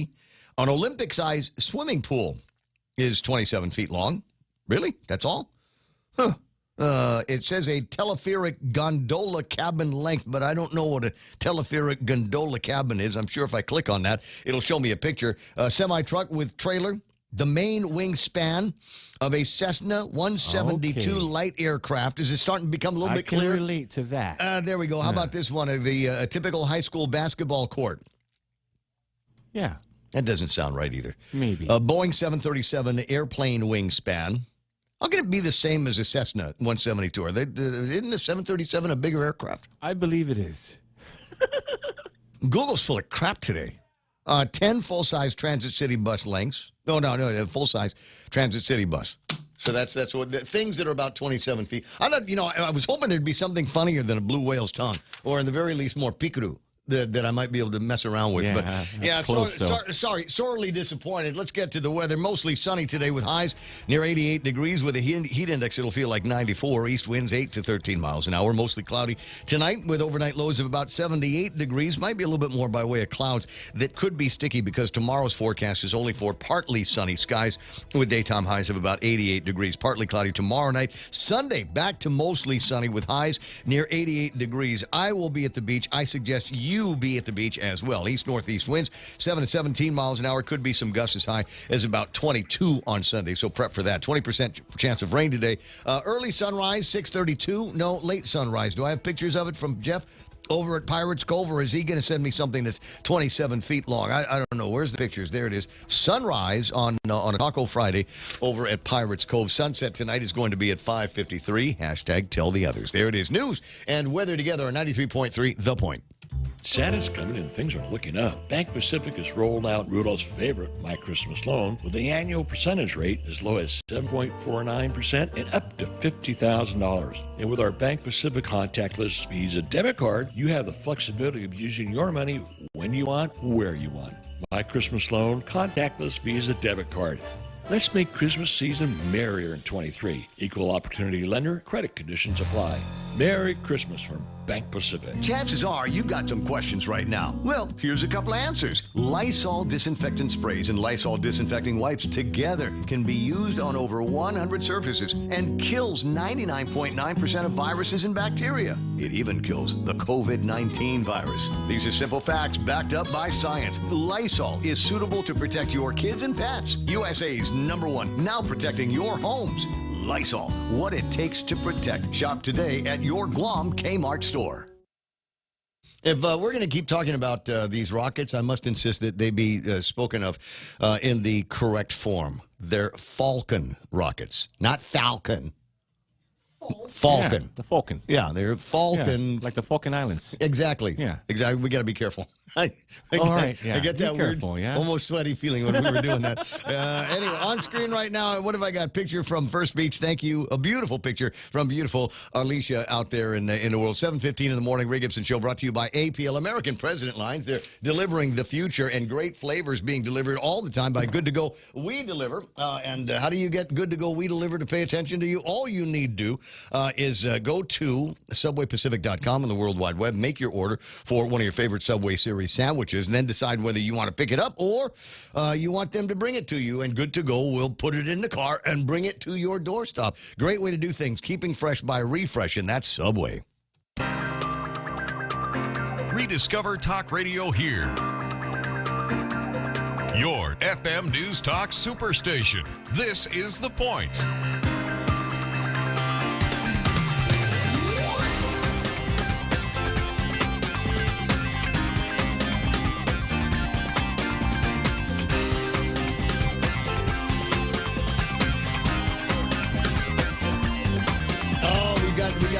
I'm sorry, Dwayne, I didn't mean to do it, but apparently all this conversation about Starlink in the last couple of weeks has got Dwayne, all kind of, man, I want to try it. I will guinea pig. I want to try this now. I want to try it. I'll put it to you this way. It's not a matter necessarily of the resources, but it's always nice to have a backup. And we've got multiple ways of getting the internet into the building and getting, signals like this one out of the building. And it's always nice if one of those systems goes down that you can fail over to something else. And it's also nice to be able to take something that will augment your data capabilities in and out. And that's why we're looking at the Starlink and the Starlink system, at least for this particular business, makes sense for me to get one of those satellites and put them in there, and it will provide us a level of redundancy that we don't have. And frankly, it was a redundancy that we needed right after the typhoon. And I think there were a lot of people that discovered the frailties of their system right after the typhoon, and that was connectivity was certainly one of ours, and it would have been great if the system was available to us then. It was not, but it is now. And I think, in order to be able to provide as high a quality of service for, our listeners, our advertisers, and people that tune into us for the occasional snippet of news, then maybe it would be a good idea if I had that kind of thing as a evolving backup for us. So that's why it makes sense for us. I don't know if it makes sense for you out there in radio listener land or just real life human being, and maybe be able to have an alternative to telecoms that you already have or you're waiting to get reconnected to. 7:17 in the morning in the Ray Gibson Show. 888-825-5888-TALK. Gina Marie Tenorio call online. So is strong like Eric Chong. Who else is playing around? I got all kinds of people that are jumping in and out of the signal because some of you woke up late because it's Friday, but you're not working today, or you are supposed to be working today, but they at the last minute said there was no school in DOE. God, lucky you. So you got to stay home with the kids as well. All of a sudden, you're Catholic. Yeah. Ben Almandris is there. Bonnie Sablan is as well, which is kind of an interesting question, right? If the procession is not until 4, then why did the schools close? Why the are warm-up prayers, Ray? We need to warm up prayers. Well, I guess, but And I the mean, fasting, there's the the fasting. procession. I mean, but you could let them out early. Correct. God, I hated the procession. They could have done. They could have put together a schedule that would allow for the kids to attend at least some school. Because it's not like, we're doing great after Mawar and COVID. But Ray, that's part of the trade, man. Takes too long. If you show up, you don't have to go to school. That was always part of the deal. For Catholics. Oh, yeah, I remember that. For Catholics, yes. They held absolutely. your freedom hostage. 7:18 in the morning. All right, ponder. What do we got to take care of right about now? Normally, this week we've been getting phone calls, but it's just us now. So what the heck? Let's finally, for the first time this week, take a look at what's going on in the markets. Looks like they've recovered from a couple of slow days this week. We've got the S&P 500 clearing about 36 and a quarter points. I got the NASDAQ up by 193. Even the Dow is in the green by about 62 points. So markets are up today, and that's good news. So the big winner is NASDAQ. I'll check on who helped them score high today. The FTSE is down. Hang Seng and the Nikkei are both down. Nikkei down hard, 587 points. I got the Shanghai Index off by just about 3. VIX is up by a tenth of a point, and the DAX drops 27 or so points in trade here today. The NASDAQ, as I said, was the big winner today, led up by the Lucid Group, Walgreens, Zoom Video. Really? Why is there still Zoom? COVID's gone. Or are they coming back? They're coming, but right. We got the white lung disease now that everybody's worried about. And maybe all of a sudden everybody's saying, better throw some more money over at Zoom. Moderna's up in there as well. PayPal Holdings, rounding out the top 5. Down around the bottom, we've got Old Dominion, Constellation, Datadog, Enphase Energy, and Baker Hughes. On the commodities, West Texas crude, $69.65. So still under $70 a barrel. It's a few cents more than it was yesterday. And I've been watching it go up and down by pennies over the course of the morning here since I came to work. But still delighted to see it at $69.66. Tapis crude is down to $82.34. When we talked about it yesterday, it was $83.33, $82.34. And so at $83.33, the guys over in the gas companies decided to drop the price of a gallon of gas by a dime. Drop it some more because it tanked again today. Did it? Yeah. Did it? Went down another 10. All right. So, and I had not looked at the oil prices across the board to see where they were.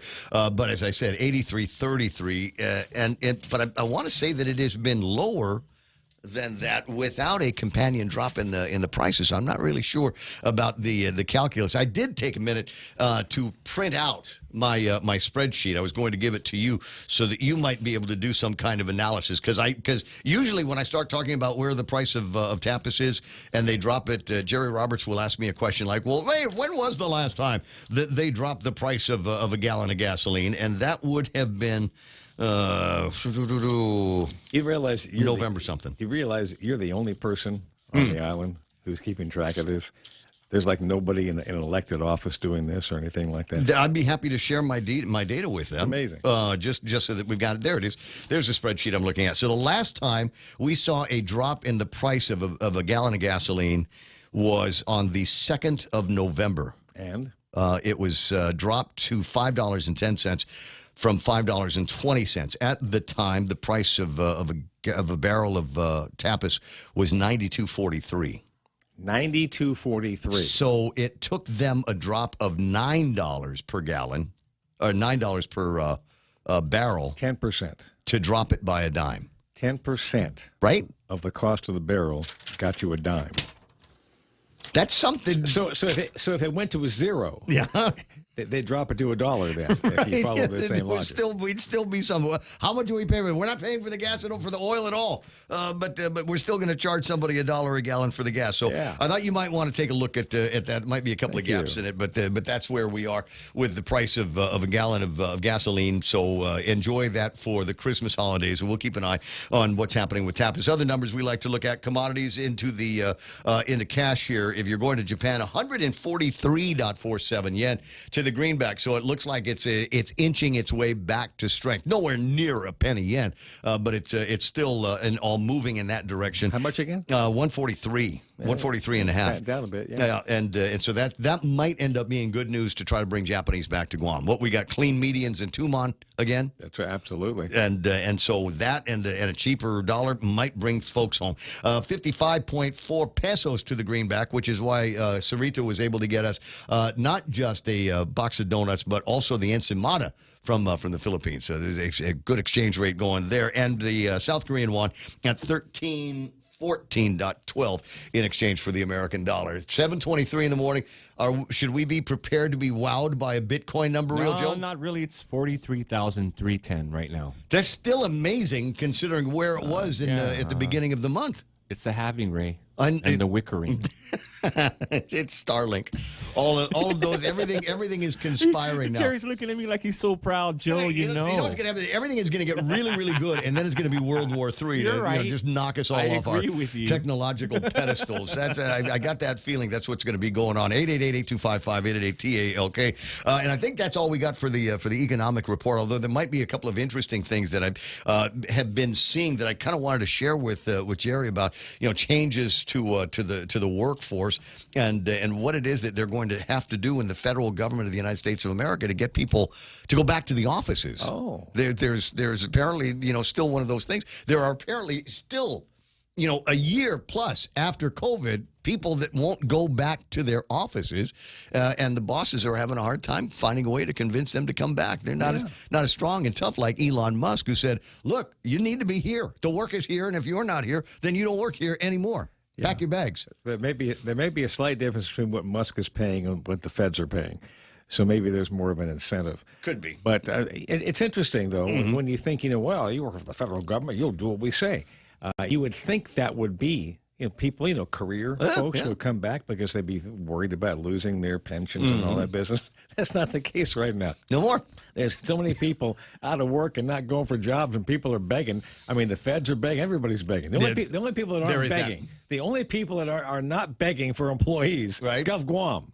Okay, that's it. Then considering they got 22% increase, just because, They're happy. No sweat. 7:25 in the morning. Jerry Roberts with more workforce advice because not everybody is capable of giving up 22% increases to their private sector employees. So you better find another way to be nice to them. Jerry Roberts is online, brought to you by First Hawaiian Bank. Well, here may be Here may be another way. It's Christmas party time.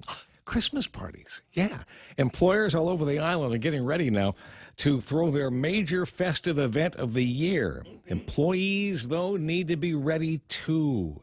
I've got 6 tips on having a successful time at your company's holiday party, plus 2 bonus tips on communication. That's coming next on The Extra Point. Get closer to your next adventure with the United Credit Card from First Hawaiian Bank. Every dollar spent can help you earn miles towards your upcoming trip. Earn 2 times the miles for $1 spent on gas, groceries, and United Airlines tickets. And earn 1 mile for every dollar spent on all other qualifying purchases. Plus, there's no expiration on the miles you've earned. Get on board with a First Hawaiian Bank United Credit Card. It all starts with yes. Terms and conditions apply. To learn more, visit any First Hawaiian Bank branch or go to fhb.com/United. Half a day. This is Michelle from APL Guam. Here at APL, our expertise and extensive network can help you grow your business and reach out to more markets. As a responsible carrier, APL is also committed to a sustainable future, whether it's protecting the environment or investing our efforts in giving back to the community. Our dedicated teams in Guam and on the U.S. mainland are here to support you. Call 588-4651 or visit apl.com. So here we go. 6 tips on making your company's Christmas party a personal success, plus 2 tips on communicating better with others. Number 1, check with the people coordinating the event on the dress code for the party. That way you'll more or less match up to other folks. You might don't want to overdress, don't want to underdress, just want to come the way they think you ought to should. Number 2, let's do this one early in the list. Be cool when it comes to alcohol. Just like all the ads say, drink responsibly. Remember, a company Christmas party is not just a social gathering. It is also an extension of the workplace. If you get drunk and cause a problem, the next day at work could be interesting. More than that, every year, a number of highly regarded workers tarnish their reputations by doing something dumb at a party. Don't let that person be you. One other side note, let me jump script for a second. See, Christmas parties for companies aren't always only for the company employees and staff because they invite people. I have been invited and attended many Christmas parties over the years for clients. And it's always a good time. Food's pretty good. So, you go and you engage in different kinds of conversation, during that night. And it's a good time. But I have witnessed company employees getting soused. And I've seen the frowns on the faces of the managers and the executives and their spouses when such a thing happens. Don't you be that person. Number 3, talk to a lot of people. The party will give you the chance to engage a lot of different folks in conversation. This can enhance relationships. Get up from your table and walk around a little bit. See everybody. Talk. Have fun. Have fun. Take part in games and activities, even if you think they're silly. This is number 4. Somebody took the time to set these things up, and they're hoping that attendees will like their ideas. Play a game. Maybe you'll look a little goofy in doing it, but so will everybody else who does it. It'll give you another thing to talk about. Item number 5, show appreciation and gratitude. Take the time to thank the supervisors and organizers for their contributions to the event. Expressing gratitude demonstrates professionalism, and it fosters a positive work environment. Here's a side note. Many people will forget to do this, so you're going to stand out. Item number 6, appreciation part 2. Follow up after the party and send the organizers, plus the CEO or owner of the company, an email expressing your enjoyment of the event and thanking them again. Very few people do this. Trust me, it will leave a lasting positive impression. You want one more? This is for extra credit now. Don't send the email. Buy them a card and write it out by hand. Now you're talking, okay? Christmas parties can be a considerable cost for a company of any size. Let people know that you're grateful they put on the event. All right, the 2 bonus tips for communicating. First, aim to be interested, not interesting. What do I mean by that? Focus on others, not so much yourself. People will see you as more interesting or as being more interesting when you're more interested in them and what they have to say. Be curious. Ask a lot of questions. The second tip is to know how to break off a conversation without making up some lame excuse for doing it. Some folks just aren't good at this. Making a good break is easy, and you don't have to claim you need the bathroom. Okay, you tell the person, hey, I want to walk around and talk to some other folks, but you ask them one more question before you go. It sounds like this. Ray, I want to walk around the room and check in on some other people. It's been great talking with you. Hey, before I leave, tell me how you became such an expert on pro football in such a short period of time. And then Ray smiles, and he feels good about himself, and he says, yeah, and he tells you some nonsense, and then you're on your way. You can do this many different ways, but here's the key. This is often awkward, and it leaves the other person thinking you can't wait to get away from them. You don't want that, so don't do it wrong. So now you've made it clear that you're moving on, and then you surprise them with that one more little burst of conversation. They get to give you another piece of their wisdom or whatever it is, and they'll feel very good as you jet off to the next person. By being smart, respectful, engaging, you can successfully navigate your Christmas event in the best possible way. Have a good time for yourself and your family, whoever's there with you, and leave that positive impression. Hope your Christmas party is a great one. That's the extra point. Be responsible and make something good happen today. For 93.3 FM, The Ray Gibson Show and First Hawaiian Bank. I'm Jerry Roberts. I thought you were going to put something in there like, don't show up with a girl who looks like a stripper. Usually that's rule number 1 for a lot of company Christmas parties. Sorry about that joke. You saved that for us. Right. And I got at least one of our other listeners that is saying, no, I'm going to get drunk at my Christmas party. Don't you throw a wet towel on my plans for the company Christmas party. I've been working my butt off all year long. This is a night where the boss has got an open bar. I'm taking advantage of it. You can have the fun, but here's the thing. They used to run stats on this. Maybe they still do, but I haven't seen them. Every year at Christmas parties, right, a certain number of people, and it used to be like in the thousands. Here we go. Nationally. They're serious. They get fired? They get fired. The next day or the following Monday, whatever it is, because of something they did at the Christmas liquid party. courage. It's just, that's just the way it is. By some kind of a Christmas miracle. I was looking for updates on X for some big stories that are floating around, and this is out there now, and it's not something that she did at the party. A woman is suing an LA-based Taco Bell and the franchise owner because she was allegedly forced to quit her job after she reported to company officials that the Christmas party had turned into an alcohol-fueled sex party. And they fired her for that? And they fired her. Oh, she's lawyers are lining up as we speak. Exactly. Burritos everywhere.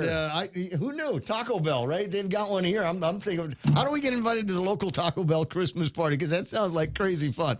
It's 7:34 in the morning. Jerry Roberts and a very special Extra Point here, brought to you by First Hawaiian Bank. It's time for us to jump into news and headlines, though. Donna D's going to take care of that. It's brought to you by Pika's Best, Jody, Saran, Libby, and Etiloli at Hoffa Day Realty. Super team of pros, 588-4232. If you want to email them and congratulate them for being Pika's Best, it's hoffadayrealty@gmail.com. Pika's Best Burger, find that over at Burger King with the Coca-Cola and BK giving you a chance to win for the holidays. Oh, by the way, Chicken Fries Friday, which may be all you need to know. He's Tattoo Shana now talking about tacos and blue sauce. That's the way it works. A little too much of that. Alcohol and sex-fueled parties. Fun. Anyway, Donna D with big news and headlines. What did we miss? 16-year-old Antonino Jose Perez is being charged as an adult, accused of sexually molesting a 12-year-old girl known to him. Court documents state the child reported to police that she was molested multiple times, adding that the defendant tried to rape her. Perez is charged with attempted criminal sexual conduct and 2 counts of criminal sexual conduct. And the Saipan Chamber of Commerce weighed in on a recent letter from Congress urging the Department of Homeland Security to change the visa policy for Chinese nationals entering the Northern Marianas due to national security concerns. SCC President Joe Guerrero says there's hope with a new visa pending, which would be an easier alternative to the proposed implementation of B1 and B2 visas that the rest of the states and territories use. And roads around the Cathedral Basilica will be closed during the Santa Maria and Cumberland celebration today. Residents driving through Hagåtña should seek alternate routes. The procession will begin at 4 at the cathedral, head towards 5th Street, and then to West Soledad Avenue and back to the church. Motorists should expect delays if driving through that area at that time. And those are your local headlines. Back to Ray. I was looking to see if I could find out a little bit more on that story about the woman in L.A. that used to work at a Taco Bell. Extra beans. But you quiero Taco Bell. 7:36 in the morning. All right, so Donna, I was giggling at something from Instagram a minute ago, and Donna was like, "What's that joke?" And I said, "I'll tell you on the air," because frankly, I might need translation. And she's got a little bit of Filipina background in her. Oh, so. She does? Yeah. I thought she was Korean. Jesus. Okay, all right. I thought she was Korean. It was the eyes. It's always the eyes. Everybody thinks I'm Korean. Or Japanese. I don't know. All right, so here's the joke. What did one bangos say to the other bangos? Help me, I'm dying. Yes. But what does it mean? Dying is a way that they prepare the fish. Like it's like you put vinegar and garlic, marinate it, and then you fry it. So that's why that's funny.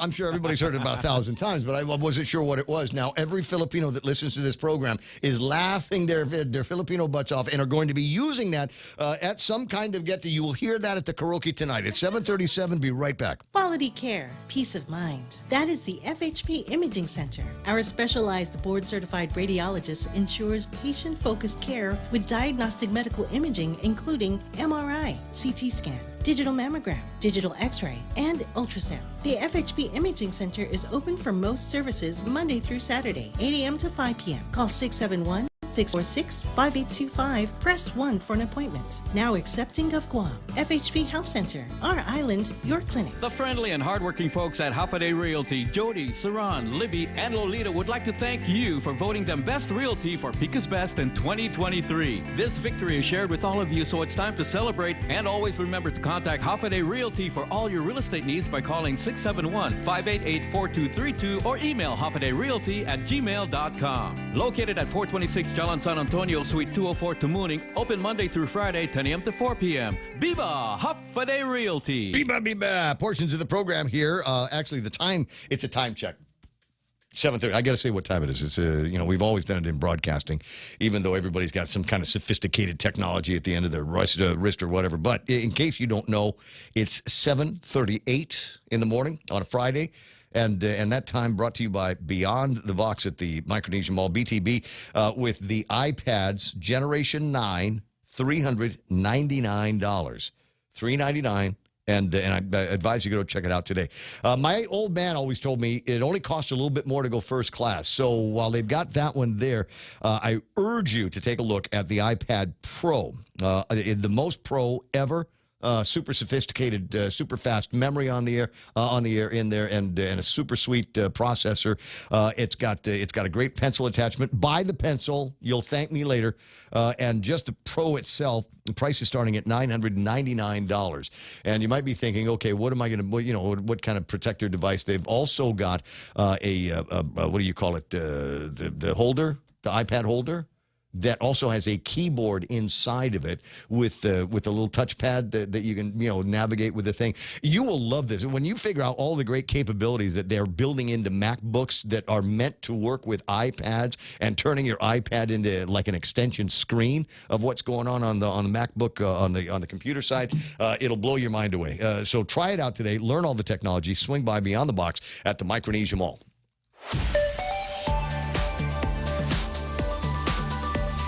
I forgot. Gave them a lot of time on that one. Let me see. It's 7:39 now on the Ray Gibson Show. 888-8255. Time to take a look at what's happening on your roadways. I don't anticipate a whole lot of traffic today because, well, there's not any school that's going on. The real traffic will be in the downtown Agutnia area later on as people get ready for the mass and then the procession that's going to be taking place. I'll be waving at you from one of a couple of spots in the downtown Agutnia area. Let me see. Southbound Marine Corps Drive. Go all the way into Data all the way into Upper Tumon and the Harmon area. Nothing major through there. Route 16 clear all the way from there to the Tri-intersection, and then you get into Route 10 traffic. Nobody on the road there. Nobody on the road on Route 8. There's no dogging. Now might be a good time to go to Payless. I don't see any dogging out traffic through there, and nothing major on Route 4 on the way into downtown Agutnia. Once you're there, if you still need to go south, don't worry about it. You're not going to run into anything until you get down to Big Navy in Sumai. Starting to get busy over by Infusion on the way in through the gate, but I think you're going to be all right. There it is, 740 traffic on the point. Lime Away is the expert hard water cleaner that provides solutions to your lime, calcium, and rust stains. It's scientifically proven to eliminate lime scale deposits, leaving your home clean from hard water stains, bathtub, bathroom tiles, shower doors, sinks, and toilet bowl stains. Lime Away can eliminate them all. Get your bottle of Lime Away at your nearest mom and pop store and never be embarrassed by those ugly stains again. Lime Away, distributed by Cosmos Distributing. Introducing My Rewards from 76 Circle K, a new and exciting way to fuel your savings. Get rewarded while purchasing your favorite items like Circle K coffee, Polar Pop, hot dogs, and more. Save 25 cents off per gallon and fuel your savings with My Rewards. Download the My Rewards Guam app. 25 cents off per gallon is valid for up to 20 gallons. One time per day. Certain exclusions apply. Visit 76circlekguam.com for more details. Shopping days. How many? 17 days till Christmas, according to my calendar, my personal countdown. This is amazing, isn't it? How quickly it is going now that it is underway, and you realize the Feast of the Immaculate Conception, or whatever they're calling it these days, and that is one of the milestones that takes us between here and Christmas morning. Just a handful left on the calendar. Christmas countdown brought to you by the Bougie Boonie Dog Salon. Find them in Tumone, actually kind of Upper Tumon area, not too far away from Goodies in the Bang of Hawaii. Find them online at thebougiebooney.com or WhatsApp Katie and make your appointment that way, 797-4163. 17 days till Christmas. Thanks for the reminder. It's the Ray Gibson Show. I'm dying. Call now, 888-TALK. That's 888-8255. Here it comes now. I do my broken Tagalog joke here, and now everybody. Gerard Estoy says, daing is dried fish. Donna D says, I like tinapa better. And here comes the rest of the conversation. Big man Rico says, dilis, great pulutan or rice? Is Rico Filipino? Huh? Is he? Ikaw? I thought he was Japanese. Let's see eyes again. Let me see. I'm just kidding, I don't know Rico. what any of those words are. Dilis, pulutan. I know what rice is. I've seen that one before. And Donna D says, I love dilis with my champorado. And champorado sounds like you're saying something wrong on purpose. You know what I mean? Yeah. Okay. Is that rice pudding? I think it is a rice pudding here. Okay. And so what I think we need to work on here, and I don't want to put on the date, but somebody in the Point Familia that's better at planning. There needs to be a Point Pulutan get together. And have Sarita cook up some of those pork choppy things. Oh. And have Pam work on some of the potato salad. Hey, how come they're leaving the chat? What? They're Who left the dropping chat? off. They're dropping off the Facebook Live once you mention their names about bringing food. I don't know what's going on. Ano ba yan? How do you beat up is this a joke here? Mike Grace Bloss. Don't hit me with a setup unless we've got a punchline. How do you beat up lumpia? But there's nothing after that, Mike Grace. 7:44. All right, clearly there's nothing going on.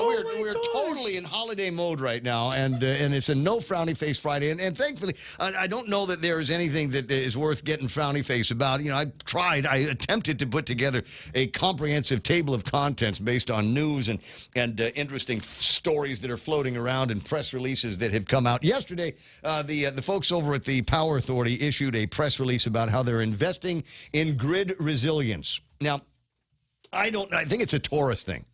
I'm pretty sure it's a tourist thing. Whatever my weird things are, it's a tourist thing. I don't like to do a lot of touting. I don't like to do a touting. I mean, Pika's Best is nice. That's a good thing. And we won't see anything happen for another year. But I don't like to do a whole lot of touting because generally I've found when you do a lot of touting, that's when it's like, bam, disaster.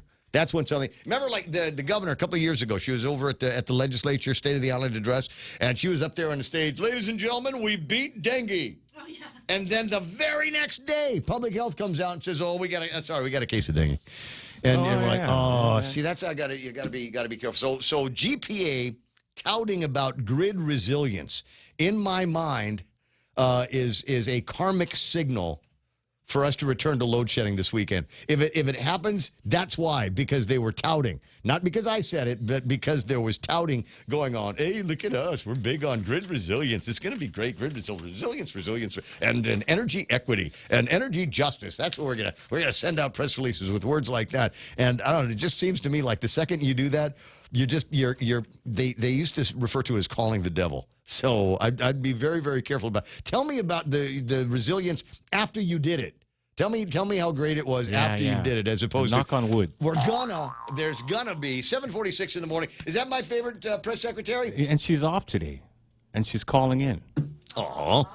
So thank you, Crystal. That's the nature of Crystal Paco of San Augustine and working over at the governor's office. Buenas and half a day, Chris. How you doing? Buenas. Half a day from NCM.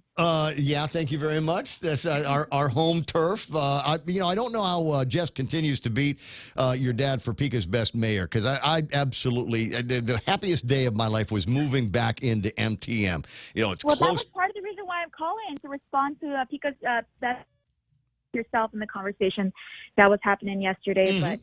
But I was too busy listening to our ophthalmologist, who is also a cycler. So I thought. Oh, he was great. The conversation that I had with Dr. Wilson yesterday, among the most commented things that I've done recently on the air. A lot of people said that was a really, really interesting interview. Made more interesting, and I don't know if you heard it.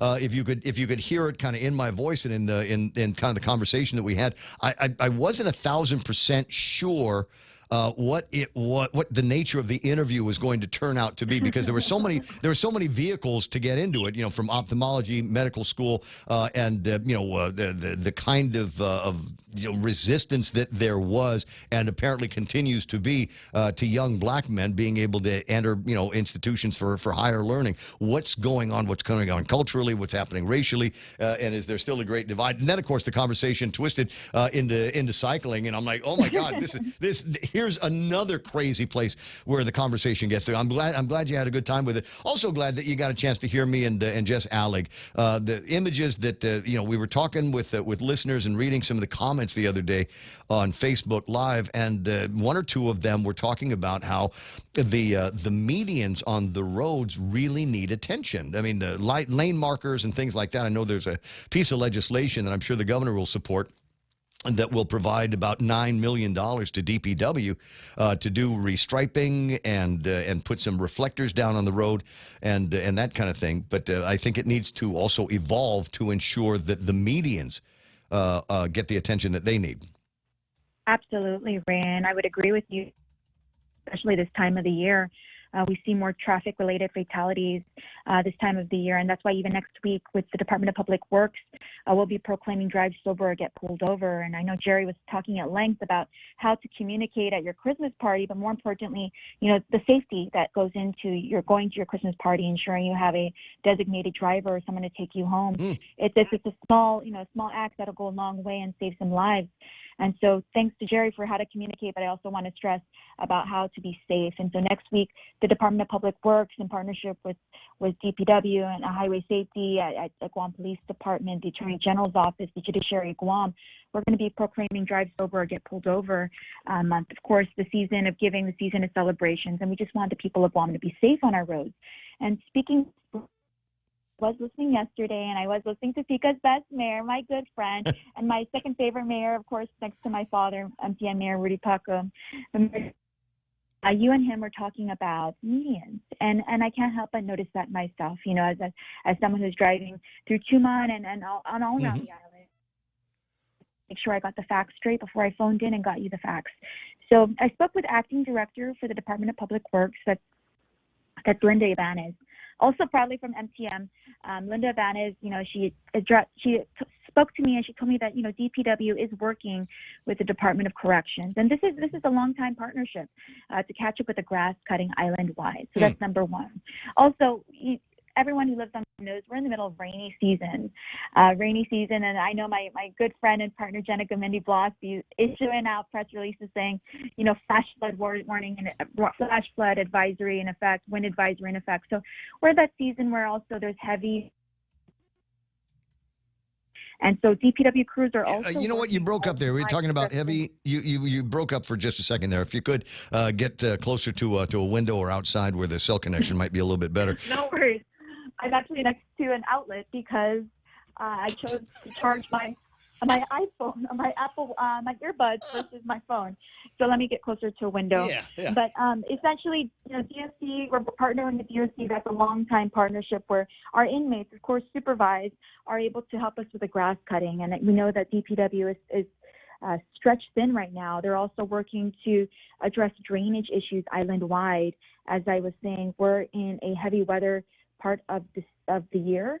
It's rainy season. Faster, you water the grow faster, and so we are working with DOC as always to catch up with the grass cutting island wide. The inmates, of course, are supervised when they're working. Also, the Guam Visitors Bureau, Governor Carl Gutierrez, we're partnering with his agency to put out a bid for island-wide grass cutting, and of course, this would include medians and guardrails. I did hear Mayor Alec talking about, a little bit of an issue with, people cutting grass, not cutting all the way to the guardrail. It might have been that the DOC crews were out of time. I understand they're very limited with time, with supervised time they can work out in the field. And so they'll be coming back. Again, we're in the middle of rainy season. Also cleaning up illegal dump sites. And this is a long-term after action following Typhoon Mawar. because as you I know you really befriended our friends from the U.S. Army Corps of Engineers. Yes, they were great. That was in partnership with FEMA, and that happened, months after Typhoon Mawar. The cleaning up. If you look around our island, you probably wouldn't. Most people who come to Guam wouldn't know that we had a typhoon, let's say 6 months ago. And so DPW is also still kind of picking up the pieces from the remnants of those ineligible debris that was left, either by residents who, it looks like there's still a pile of it over at the at Teedson on the old carnival grounds. Let me drill back to the medians.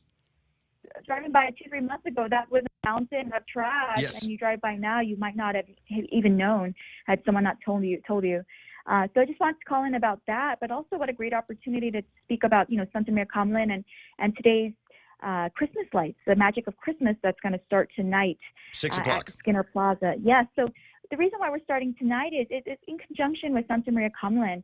If anyone is any motorists that passed by Skinner Plaza, you know that she's one of the static fixtures as part of our Christmas light display. She's right there in the front, and it's very appropriate. Our residents, thousands of our faithful, are going to return to Hagåtña for that procession this evening at 4 o'clock. And what better way to for them to make their exit than the turning on of the Christmas lights?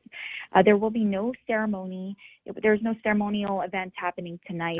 It's just going to quietly turn on the lights at 6 p.m. They'll be on nightly from 6 p.m. to 9 p.m. Will there be? Go ahead. Crystal, will there be in years past? Jeff Jams and his team have put up some sound and lights and put a kind of a pageant, if you will, on the front wall of the museum. Is that going to be a part of the Christmas activities this year? I know what year you're talking about, and it was a big storybook. They made the museum like a storybook, and it was phenomenal. This year, we're not having something as grandiose, but again, the spirit remains, and bringing people back to Hagåtña, and perfectly in conjunction with the Archdiocese bringing residents back to Hagåtña for the procession. For the procession, sure. I know I kind of was getting used to the pilgrimage that Santa Maria Kamlin was doing island-wide. It was kind of cool to watch her on Facebook and watch her travel throughout the island. And, from your own house, you could bring out your white cloth and your flowers and greet her. And that was pretty phenomenal. And how we've learned how to cope with the times of COVID, and just hearing you as well, as Jerry, speak about the workplace and the changing there's that. Well, here's the problem. Sometimes you and your band are playing at these Christmas parties, and it just makes me want to party harder when you and the band are playing. So what can I say? Line me up at the bar, 7:54 in the morning. All right, so I appreciate it, and I know that you wanted to talk about all of the things that were taking place, working with Department of Corrections to help keep track of all of this stuff, but getting out there to the degree that, if you cut the grass, maybe that will help. But we still got to get more yellow paint. I mean, if we're going to have dividers on the road where the cars are, they need to be as visible as possible to keep everybody as safe as possible. So that's reflectors out there. That's the yellow paint, so to be able to see what's happening and where these medians are coming up. Also the M&Ms. Reflectors, right? The M&Ms. Yeah, the M&Ms. I had really dark tint in my last car, and it was scary at night sometimes. So I had to roll down my windows when it became, it was a poorly lit area. And so absolutely DPW is on that. As you know, we have so much stretch of road. There's a little bit stretched thin with crews, but again, we're partnering with GVB to get that island-wide bid for grass cutting and maintenance, as well as DOC. So this is a multi-agency effort. Of course, DPW working hard to support our mayors. And just shout-outs to our mayors. We love our mayors. Not just the MTM mayor and not just Mayor Alec, the Pico's best mayor, but all of the ones from South, definitely all the ones from South, especially Bada. 7:56 and change. Now, I don't mean to overtake the conversation. Governor Leon Guerrero, I got a picture of her with Congressman Jimmy Craig Moylan in Washington D.C. Lots and lots going on. The NDAA is on the move, and important now that we've got people on the ground that are keeping track of what's going in and what's going out. There's a concern now that Robert Celestial's Downwinders Amendment has been taken out of the Senate side of the NDAA. I know that you and I and the governor and Jimmy are concerned about additional spend for Guam, the defenses on Guam, and many other facets of the NDAA as it moves forward in the process. You guys got eyes on with all the policy moves taking place in D.C. right now? Right. Actually, as we speak, I'm talking to Roy Respicio, who is traveling as part of a governor's delegation this time around. Roy Respicio, of course, from the Port Authority of Guam, he's the leadership there, and Mel Mendiola from the Guam Economic Development Authority. They're traveling with our governor. He's sending me information as we speak. I hope to have some press release out in the coming hours. I know it's a 3-day weekend, so our reporters are going to be hungry for some information while everyone is out. I just wanted to circle back. Governor, of course, on that federal mission, working to get that federal commitment. Her mission remains, to build a medical complex, not just a hospital for the people of Guam, but a medical complex, and that starts with securing the land. We already got it. It's in Nipao. The land in Nipao is good. We can say this discussion for another time because I know I'm at the bottom of the hour, and I'm going to be impeding on your Fox News. But yes, we can talk more about this in a little bit. But as you know, 184 didn't make it onto session floor, but neither did its competing bill, 185, to build in Tamuning.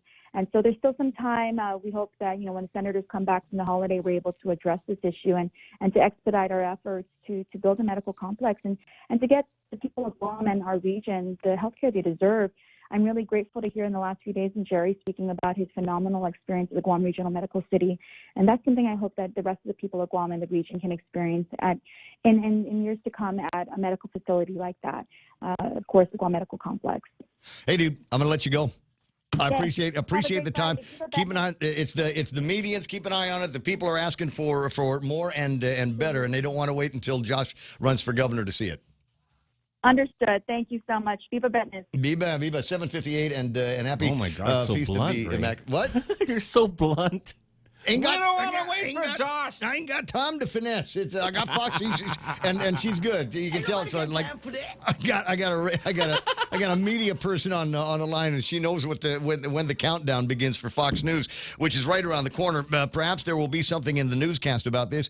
Hawley, who is a member of the bipartisan amendment to expand compensation for Americans exposed to atomic radiation by the government, that exposure compensation amendment has been stripped from the NDAA. That's something that there are concerns all the way out here on Guam. Robert Celestial himself has been instrumental in being able to move this forward, not just for us, New Mexico, Missouri, Idaho, Montana, Colorado, et cetera, all of these folks that were affected one way or another by the atomic tests that took place surrounding the building of the atomic bomb back in the day. Anyway, more on that if we can in the next little bit. All of that in an attempt to end the Second World War, which for the people of Guam began on this date, 1941, December the 8th, as people were getting ready for the Feast of the Immaculate Conception back then, and all of a sudden the bombs started falling. And I'm sure that there will be more than ample reflections of that particular event. It's 8 o'clock in the morning. KUSG Agana is Pika's best 3 years running. This is The Point. Out. Lisa Brady, Fox News. That's the White House message to lawmakers on military aid for Ukraine, as the president's proposed package, which also includes Israel and border funding, remains in limbo over Republican demands for changes in border policies. They keep voting against trying to make the system better. That's not acting in good faith. White House spokeswoman Karine Jean-Pierre calls Republican proposals extreme. South Carolina Senator Lindsey Graham says the president should be negotiating. Bottom line is we're urging the president to get involved and fix this problem. The White House says the president proposed immigration reform on his first day in office. The White House says talks on another humanitarian pause and freeing more hostages in Gaza are ongoing, but not close to a deal. The Biden administration is blaming Iran for a series of strikes targeting commercial ships. Officials say Houthis based in Yemen firing missiles and drones at ships in the Middle East are being enabled by Iran. The National Security Advisor said just the other day the Houthis are pulling the trigger. Iran is providing the guns. National Security Council spokesman John Kirby says there is no conclusive evidence Houthis are targeting U.S. Navy ships, but U.S. vessels are responding to the stress calls from commercial ships and will continue to take down missiles and drones perceived as threats. Kirby says the state and defense departments are also strengthening and expanding a 39-member international partnership to secure international waters. Fox's Jared Halpern at the White House. The University of Nevada now says the 3 people killed and 1 injured in a mass shooting on the Las Vegas campus yesterday were all faculty members. This after law enforcement officials told the Associated Press the gunman was a professor who tried and failed to get a job at the school. He was killed in a shootout with police. For now, the investigation continues and classes are canceled through Friday. America is listening to Fox News. The secret to finding joy this season is sharing my delicious KFC chicken with everyone. Introducing KFC's new holiday bundle of joy. That's a bucket of my KFC chicken, 2 large sides, 8 pieces of my new chicken nuggets, and 4 biscuits. Every bundle of joy comes with a free KFC umbrella, and KFC will donate $1 to the Guam Harvest House. It's the season of sharing with KFC's holiday bundle of joy. It's finger-licking good. GTA Pop-Up Prepaid is spreading the holiday cheer. The Holly Jolly giveaway is here, and we're giving away a total of $3,000 in Payless gift certificates. From November 24th to December 31st, sign up for any GTA Pop-Up Prepaid's unlimited plans, and you'll automatically be entered. 5 lucky weekly winners will receive a $100 Payless gift certificate. Plus, there's an even bigger present waiting. The grand prize, $1,000 worth of Payless gift certificates to make this holiday season extra special. So don't miss out on this chance for a Holly Jolly holiday with Pop-Up Prepaid. Conditions apply. GTA, we start with you. On this first night of Hanukkah, some public celebrations are moving forward while others aren't. Despite rising and raging anti-Semitism in the form of violence on city streets and college campuses, Jewish groups still plan on holding public menorah lightings on this first Hanukkah night. Rabbi Dan Kamen leads B'nai Emunah Synagogue in Tulsa. We've built Oklahoma's largest menorah. We actually think it might be the tallest menorah this side of the Mississippi, but who's competing? Meanwhile, a Jewish group in Williamsburg, Virginia, claims an art festival canceled a menorah lighting, claiming it would appear to be taking sides in the Israel-Hamas war. Eben Brown, Fox News. The national menorah lighting still planned for tonight in Washington. For the 3rd time this year, a Democratic lawmaker is punished in the Republican-led House. That Representative Jamal Bowman forthwith present himself in the well of the House of Representatives for the pronouncement of censure. House Speaker Mike Johnson, after the New York congressman was censured for pulling a fire alarm while the House was in session in September, Bowman apologized for what he called a mistake, pleading guilty to a misdemeanor in October. Republicans say it was intentional to delay a vote. It's like an 80s flashback on tour. 2 mega rock bands, Def Leppard and Journey, will join forces for a tour of North America in 2024. The 23-city tour will kick off in St. Louis, Missouri, July 6th, and make stops in Nashville, Tennessee, Los Angeles, California, Chicago, Illinois, and more before wrapping up in Denver, Colorado, September 8th. The band will be joined by an all-star lineup that includes some people call me the Space Cowboy, Steve Miller Band, Heart, and Cheap Trick. Tickets for the general public go on sale December 15th. Michelle Polino, Fox News. Stocks finished higher. The Dow gained 63 points. I'm Lisa Brady, Fox News. Half a day, Okadu's High School Ambassador Club will be hosting a holiday bazaar on December 9th at Okadu High from 9 a.m. to 3 p.m. with an entrance fee of $1. Bring your joy, holiday spirit, and money to support Guam's local food trucks, craft vendors, and chances to win our holiday raffle. We're also looking for additional vendors, so if you would like to make some extra Christmas cash, send us an email at okhsambassadors@gmail.com. Jump into the holiday spirit at the Ambassador Club's Holiday Bazaar located at Okado High School from 9 a.m. to 3 p.m. December 9th. Boss, I got run over by a forklift. Boss, I crashed a company truck. What do we do? Our warehouse and inventory are gone. Hi, this is Dave Silva from AB Risk Solutions, and it's time for Risk 101. Everything you just heard are examples of risk your businesses can face. Our job is to ask the hard what-if questions and teach you how to reduce your exposures and help you recover if things go sideways. We've got decades of experience in Micronesia working with businesses big and small. Call AB Risk Solutions today at 777-2668 for a free inspection and quote. AB Risk Solutions, formerly known as Aon. Half a day. This is Michelle from APL Guam. Here at APL, our expertise and extensive network can help you grow your business and reach out to more markets. As a responsible carrier, APL is also committed to a sustainable future, whether it's protecting the environment or investing our efforts in giving back to the community. Our dedicated teams in Guam and on the U.S. mainland are here to support you. Call 588-4651 or visit apl.com. Your 8 o'clock local news is brought to you by Nambo Insurance. Skip the line, pay online. It's fast, easy, and secure. Visit nambo.com for more information. Half a day, it's 8:06. I'm Donna De Jesus with a look at your local news on The Point. AG Doug Moylan says he does not want to rush the police investigation into the murder of 54-year-old Edwin Perando, reported in Sumay in October. Authorities say he was badly beaten and appeared to have been hit by a car. Moylan says his prosecutors need more information from investigators in order to bring it before a grand jury. He adds that it's still an open investigation and there are no statute limitations for murder.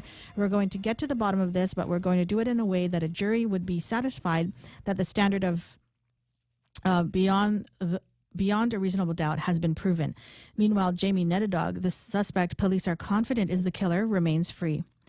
And a former airman convicted of molesting a 9-year-old girl known to him won his appeal in Supreme Court. Justices overturned the second-degree criminal sexual conduct conviction against Luis Anthony Vargas.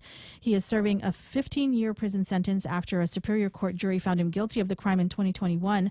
The High Court issued its decision determining Vargas was unfairly denied appointment of an expert witness necessary to his defense. Justices also found that the prosecution failed to show that the lower court's error was harmless.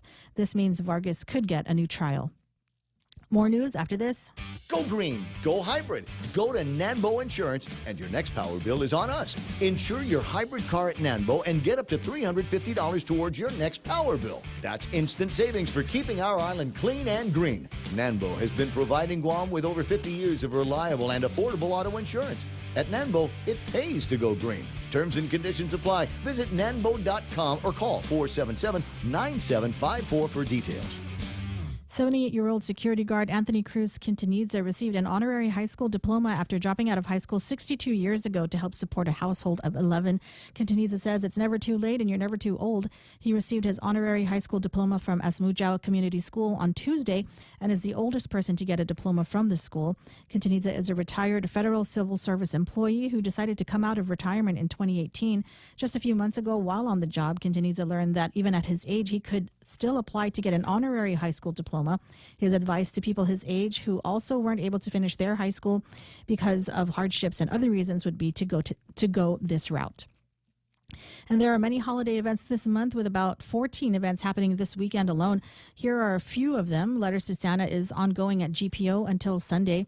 Tonight is Family Night at Agana Shopping Center until 9 o'clock. Stargazers Dance Troupe is having their Christmas concert tomorrow and Sunday at the UOG Fine Arts Theater.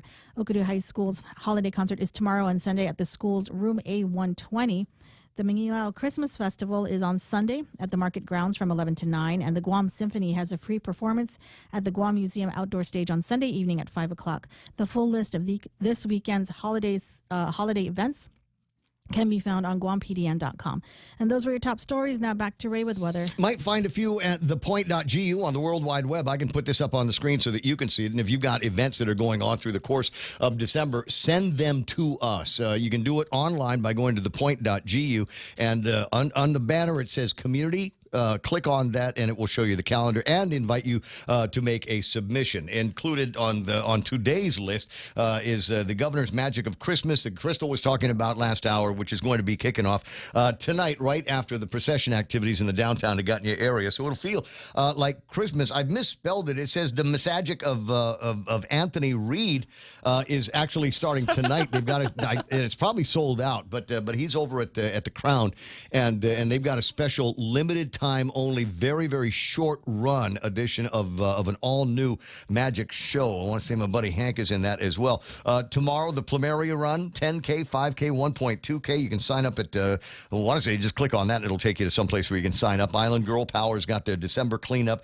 There's a holiday family fitness challenge, and this is just all the stuff that's happening between today and tomorrow that will fit. I put plenty more in there based on some of the things that people have been sending to the meme machine. So if you've got something as a said, you can share it yourself. I'll get a note that you've put it up on online, and then after I approve it, then it will be on thepoint.gu, but it will also show up on the website of star101.gu and boss104.gu. So, and it is absolutely free. We just want to help you get as much attention as possible for all the different events that you are going to be a part of. I'm looking at the December calendar, and it's just amazing how quickly things are filling up. I mean, all these different events and parties and go-tos that are being lined up. It's going to be crazy. I think this might be one of those Decembers where we pray for a quick January. You know, just to be, what did you do? I don't know, but man, I'm tired and I'm broke. That's the way it's going to end up coming out of 2023. 8:11 in the morning, here it comes, the weather for today. It says isolated showers in the forecast. We've got mostly sunny skies otherwise with highs near 88 degrees with a heat index that'll feel a little bit warmer, like 94. East winds 8 to 13 miles an hour. There's mostly cloudy skies and overnight lows of about 78 degrees this evening. Tomorrow, about the same, partly sunny skies, highs near 88 degrees, partly cloudy tomorrow night. On Sunday, mostly this beach day. This is going to be a beach day for me. I hope that I come to work on Monday either like super red because I overestimated, or at exactly the right color half-cast tan. You know what I mean? That's what I'll be shooting for under mostly sunny skies. Daytime highs of about 88 degrees. 20% chance of rain today. Sunset tonight's going to be at 5:53. Hashtag tell the others. And for those of you that are new to the program going, what do you mean hashtag tell the others? What is that? Now, back in the old days under the COVID times, we were restricted from going out and goofing off at the beach. So we'd have to find secret beaches to play at. And if you knew, you knew. And if there was somebody that you wanted to hang out with that was likewise afraid of getting pinched by the DPHSS, the Public Harassment and Secret Service, then you just kind of whispered it. You WhatsApped it. Hashtag tell the others. So get some of that in tonight. And again, about 5:53 or so. 8:13, I'll be right back. The friendly and hardworking folks at Hoffaday Realty, Jody, Saran, Libby, and Lolita would like to thank you for voting them Best Realty for Pika's Best in 2023. This victory is shared with all of you, so it's time to celebrate. And always remember to contact Hoffaday Realty for all your real estate needs by calling 671-588-4232 or email hoffadayrealty@gmail.com. Located at 426 Jalan San Antonio, Suite 204, Tamuning, open Monday through Friday, 10 a.m. to 4 p.m. Biba Hoffaday Realty. Need a new look for the holidays? Or just want to pamper yourself? Studio 211 offers a variety of services to make you look good and feel great this holiday season. Studio 211 is having a 20% off special on full highlight services Tuesday and Wednesday only. For more info, call 671-637-4536 or 4537 to book your appointment, or visit us at the Micronesia Mall next to the theaters. Studio 211, serving the people of Guam for 43 years. Nice. 8:15, Ray Gibson Show. What were the bands that they were talking about in Fox News? Heart and man, Cheap Trick. And right. But the headliners were Def Leppard and Journey, right? No, you weren't listening. I'm a joker. I'm a smoker. I'm a midnight toker. Oh, Steve Miller. There you go. Steve Miller was in that there. guy. No, he was a supporting act. It was Journey and Def Leppard, right? That they were talking about in the newscast a few minutes ago. Was it Journey? Because they only played. They only Def played Leppard Def songs. Leppard, and then I don't know what she said after that. I heard them say Heart. That would be great if it was Heart. Anna Nancy. Andrew Terlai says, damn, that sounds like an awesome event. She's two steps behind, loving and touching and squeezing each other. Yep. Faithfully, Love and Hate Collide. Awesome songs by Journey and Def Leppard. So those were the bands that they were talking about in that one. And are they the question that I have is, are they going to be lurking in this area? They just had Daryl Hall performing at MOA in Manila. And the next big deal is going to be James Taylor. But he's a simp for Biden, so I'm not going. But anyways, he's going to be playing in like April or something like that. I'm still going to love him. James Taylor? I'm still going to love him. Go for the music, man. I didn't like it. Well, there's like your smiling your smiling face by him from back in the 1970s was good. Okay. Was he also in? Did he also do Her Town too? Oh yeah. That's him. Carolina on My Mind. I suppose. Was a great song. Maybe, I don't know. I just don't want to. You know what? I'll go and I'll stand outside the gate at MOA. Okay. And check out the We're show for gonna that. cry. But I'm sorry. What I'm suggesting is I'm hoping that as all of these super rock bands are getting together and doing some touring, that they include some world tour in all of these different packages. Earth, Wind, and Fire still out touring. I think Boz Scaggs might still be out doing it, though I'm not 1,000% sure. love I saw him. him in Yokohama about a dozen years ago. God, I love him. I would absolutely go watch him again. Toto would be great. But one of the Porcaro brothers is dead, so nobody's out there that can really hit those high Georgie Porgy notes. 8:16 in the morning on the Ray Gibson Show. What was I supposed to do now? Am I back in the clear? Or APL? No, yeah, you could do that. I can. Okay. Yes. Portions of the program brought to you by APL, American President Lines. They are delivering the future. Also being brought to you by Kim and Ron over at Security Title. Just as excited about the holidays as you are as well. You got some questions about real estate and you know the quality of the data and all of that stuff. Go see them. And they'll be sure to help you knock it out before the new year at Kim and Ron at Security Title. News to fill your mind. Talk to get it out. The Ray Gibson Show. Call now, 888-8255. Lock the door. Lock the door. There's a story here about the police that were called to a residence in Dayton. It was the Wolferts reporting that an unknown male identified as Geronimo was in his home. Yeah. 4 o'clock in the morning when the police show up at Native this American. What's that? Native American. I'm not sure Okay, how that I'm name guessing. got in the mix, but maybe I'll tell you a little bit more about this story a little bit later on. In the meantime, Will Parkinson. Yes, One sir. of the Wills is, Will Parkinson, Senator. I might see Will Castro, former Senator Will Castro, over at the Plumeria race tomorrow because he's been doing a lot of 5Ks lately. 8:17 in the morning. Cousin, mayor, neighbor Will Parkinson on the line. Buenas and half a day. Buenas, Guam. Half a day, neighbor. How are you? You know what? I'm absolutely terrific. Yeah, I'm so pleased with our power authority here. They've been hitting us with a number of press releases the other day. One that was talking about energy equity or energy justice or something like that. You're a lefty. What does that mean? I have no clue what energy justice means. Okay, my guess is it means that you make enough money to help pay for all of these guys, the jokers that don't want to work, so we're going to make it so that you will be charged more for your electricity so these jokers that don't want to work don't have to pay the whole thing. God, I hope that's not what that means, but I'm kind of the opinion you pay for what you use. Amen to that. And whatever the rate is whatever the rate is. But they've also said that they're going to continue to invest in grid resilience. And I'm worried that because of all of this touting that they're doing, this is just calling the karmic demons to hit us with load shedding this weekend. There's too much touting altogether going along. But you are going to have an opportunity at the legislature to have them do some more of this touting on generation, right? Absolutely. We're having a series of town halls so people can talk about, or not talk about, but can ask questions of GPA. GPA could kind of go out there and give people the what's what about the appliance claims forms and how to go through that process. So where do I sign up? Well, if you have questions and you're not sure, we're having a town hall this Wednesday at Jonia Community Center at 5:30, and we're going to be doing a Q&A with GPA, and we're going to have people from my office and GPA's office there to assist people directly with filling out their claim forms. I already filled mine out. Just because you fill it out doesn't mean anything is going to happen. I filled one out in April, and the closest thing I got to any kind of action is I had the assistant to the assistant show up at my house to verify the claim that I made. And fortunately, I still had this burned out motherboard from the inside of a $2,000 air conditioner that needed to get replaced. That eventually went south because the compressor seized up because it didn't have a factory the correct replacement apparently for the unit. I wouldn't have to worry about that, except there were some power spikes right in our neighborhood.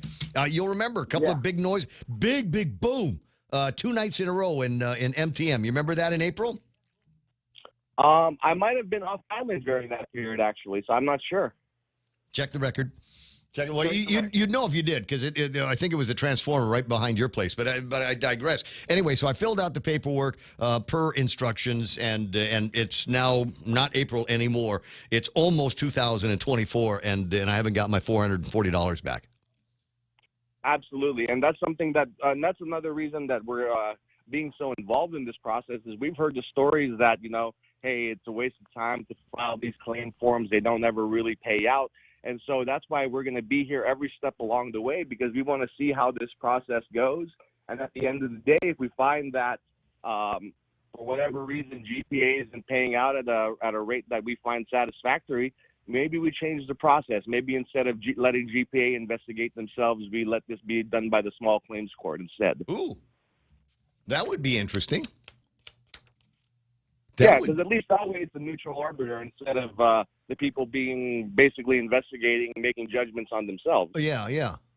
Because I'm sure there's money that is out there, and it is a sign of our sometimes delicate systems and the nature of what happens in load shedding. I think there's a lot of people that over the course of this year, both residential consumers and business consumers ought to be able to I would almost say retroactively make these claims.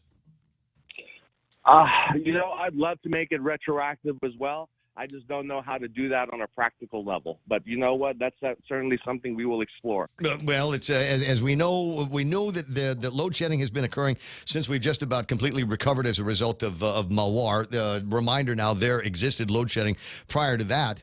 And in some of those cases, I'm sure that there are a number, as I said, residential and business consumers that lost some very, very pricey equipment. And the nature of some of these things is not just residential and business consumers, but think about DOE. How many broken air cons do we have because of load shedding? That's something we got to ask as well. Maybe even DOE could avail themselves of some of these claims. So maybe there's another thing that you can do prior to Wednesday is see if you can FOIA. If not Wednesday, then maybe another one down the road, because I think for a lot of people it'll be an interesting conversation. Is exactly how much money has been paid out in these claims. You don't have to tell me who got it, but well, this is something we've asked for twice now, and GPA has not given that to us. And so if we continue to not get that answer, sure, a FOIA will be coming. Oh, so you've asked nice, but you haven't gotten it? Yes. Oh, hell, just never mind. There's nothing sinister about a FOIA. I mean, it's information, I think, that will add to the nature of the conversation. How much in claims? This is the way I do it. Just for me, a journalistic guy, right? And generally way too lazy to do FOIAs myself. How much has been claimed by GPA ratepayers, residential or otherwise? How much has been claimed by them versus how much has been paid out by the Power Authority? Yeah, and that was the question I asked on the very first day, and they said, we pay out most of them, but we're not exactly sure what the numbers are. So we are curious to see what those numbers exactly are. I've never checked. I'm sorry, my eyes are all wide now because I've heard that as well. But it might be worth asking, among the worldwide listening audience of 93.3 The Point, has anybody ever received a payment on a claim that they made to the Guam Power Authority? 888-8255. If anyone has ever received the claim, give my office a call as well. I'd like to know. What was the process? How long did it take? What did you have to do? How many candles did you have to light, at the church to get it going? Well, how many candles did you light when you lost the electricity at your house? There might be another question. I'm not trying not to give the Power Authority a hard time on this, but it is one of those things. You either have a process that is followed and is predictable, or we don't. Yeah, and I'm hoping that we have one, and we just don't know what it is yet. And we hope to find out what that process is to get people paid out. Yeah, just because otherwise it is the myth and legend that, these things are getting paid out. But I think for most people, you just grin and bear it. Mark Mendiola was online the other day after there was a little bit of a glitch over at the Power Authority, and he lost air conditioner. And these things aren't cheap. And there's no cheap fixes, and there's no immediate fixes either. I mean, if something goes off in your air conditioner in, say, the bedroom where the kids are sleeping, what are you going to do? You got to move them out to the living room, move them out to someplace else that's that's cooler, and then hope that your aircon kuya has got time to come in, and then you hope he's got the parts to be able to fix it. Now, one of the things that we have learned over the course of the last couple of months is there are literally thousands of air conditioners in the Guam public school system that need to be replaced, and I think that's put some pressure on the distributors of these air conditioners to be able to, number one, maintain the inventory and be able to get their other customers hooked up and repaired as quickly as possible. Yeah, and that's why I was also introducing legislation, IDIQ legislation, indefinite time, indefinite quantity, just so that, you know, when things get destroyed, we don't have to go through a brand new process. You know, we know these things are going to break down and going to need to be replaced. So let's have an open contract where we know we could just, hey, this aircon broke, and we get a new one and get that filled in a reasonable time. I wonder if there might be another view of this. And as much as I hate going backwards on technology, I think that, you know, we've these split type air conditioners, I don't know. I talk to air conditioning guys about this all the time because I have so many problems with them. The thing is, I just don't know if they're built for Guam. With the kind of power that we have, the kind of weather issues that the outdoor units seem to get. You know, you're old enough to remember back when you had a big window rattler that was cut into a square hole, a rectangular hole in the house, and there was a big-ass air conditioner that went in there. It seems to me that old technology was bulletproof. I mean, it'd take a surge, and it'd go, and then it'd go back up to doing whatever it was supposed to do. You know, you could have a rooster living inside of those things, and they'd still operate. So I wonder maybe if there ought to be a view towards going back to window-type air conditioners, or maybe the big, you know, 1/4-ton, 2-ton chillers on the tops of buildings again. Hey, whatever you decide to do, we need reliable power for that, and that's the goal, right? I guess. All right. Well, just a couple of neighbors talking over the fence here. Will Parkinson on the line. Hope you got an incredible weekend lined up ahead for you and the wife. Yeah, you as well, neighbor. You as well. Like right now, I'm enjoying the Santa Maria Kamalan Day and remembering all the history with this day. And you know, heck, I sleeping in a little bit today after I get off with you. I might go back and sleep a little bit more. You know what? That is about my plan here for as soon as the show is done. I might be doing about the same things. I'll see you pretty soon. You have a great day and a fantastic weekend. Merry Christmas, Will. Merry Christmas, neighbor. 888-8255-888-TALK. From my friend Julie, and she's in the real estate game and knows a thing or two about this, says split air conditioners need voltage monitors, a.k.a. surge protectors, as don't believe they are installed at the time of purchase. I a little bit of experience in this. There was a breaker it was a Lennox that I had. It's that ran the living room and the kitchen and in the Cañada Casa.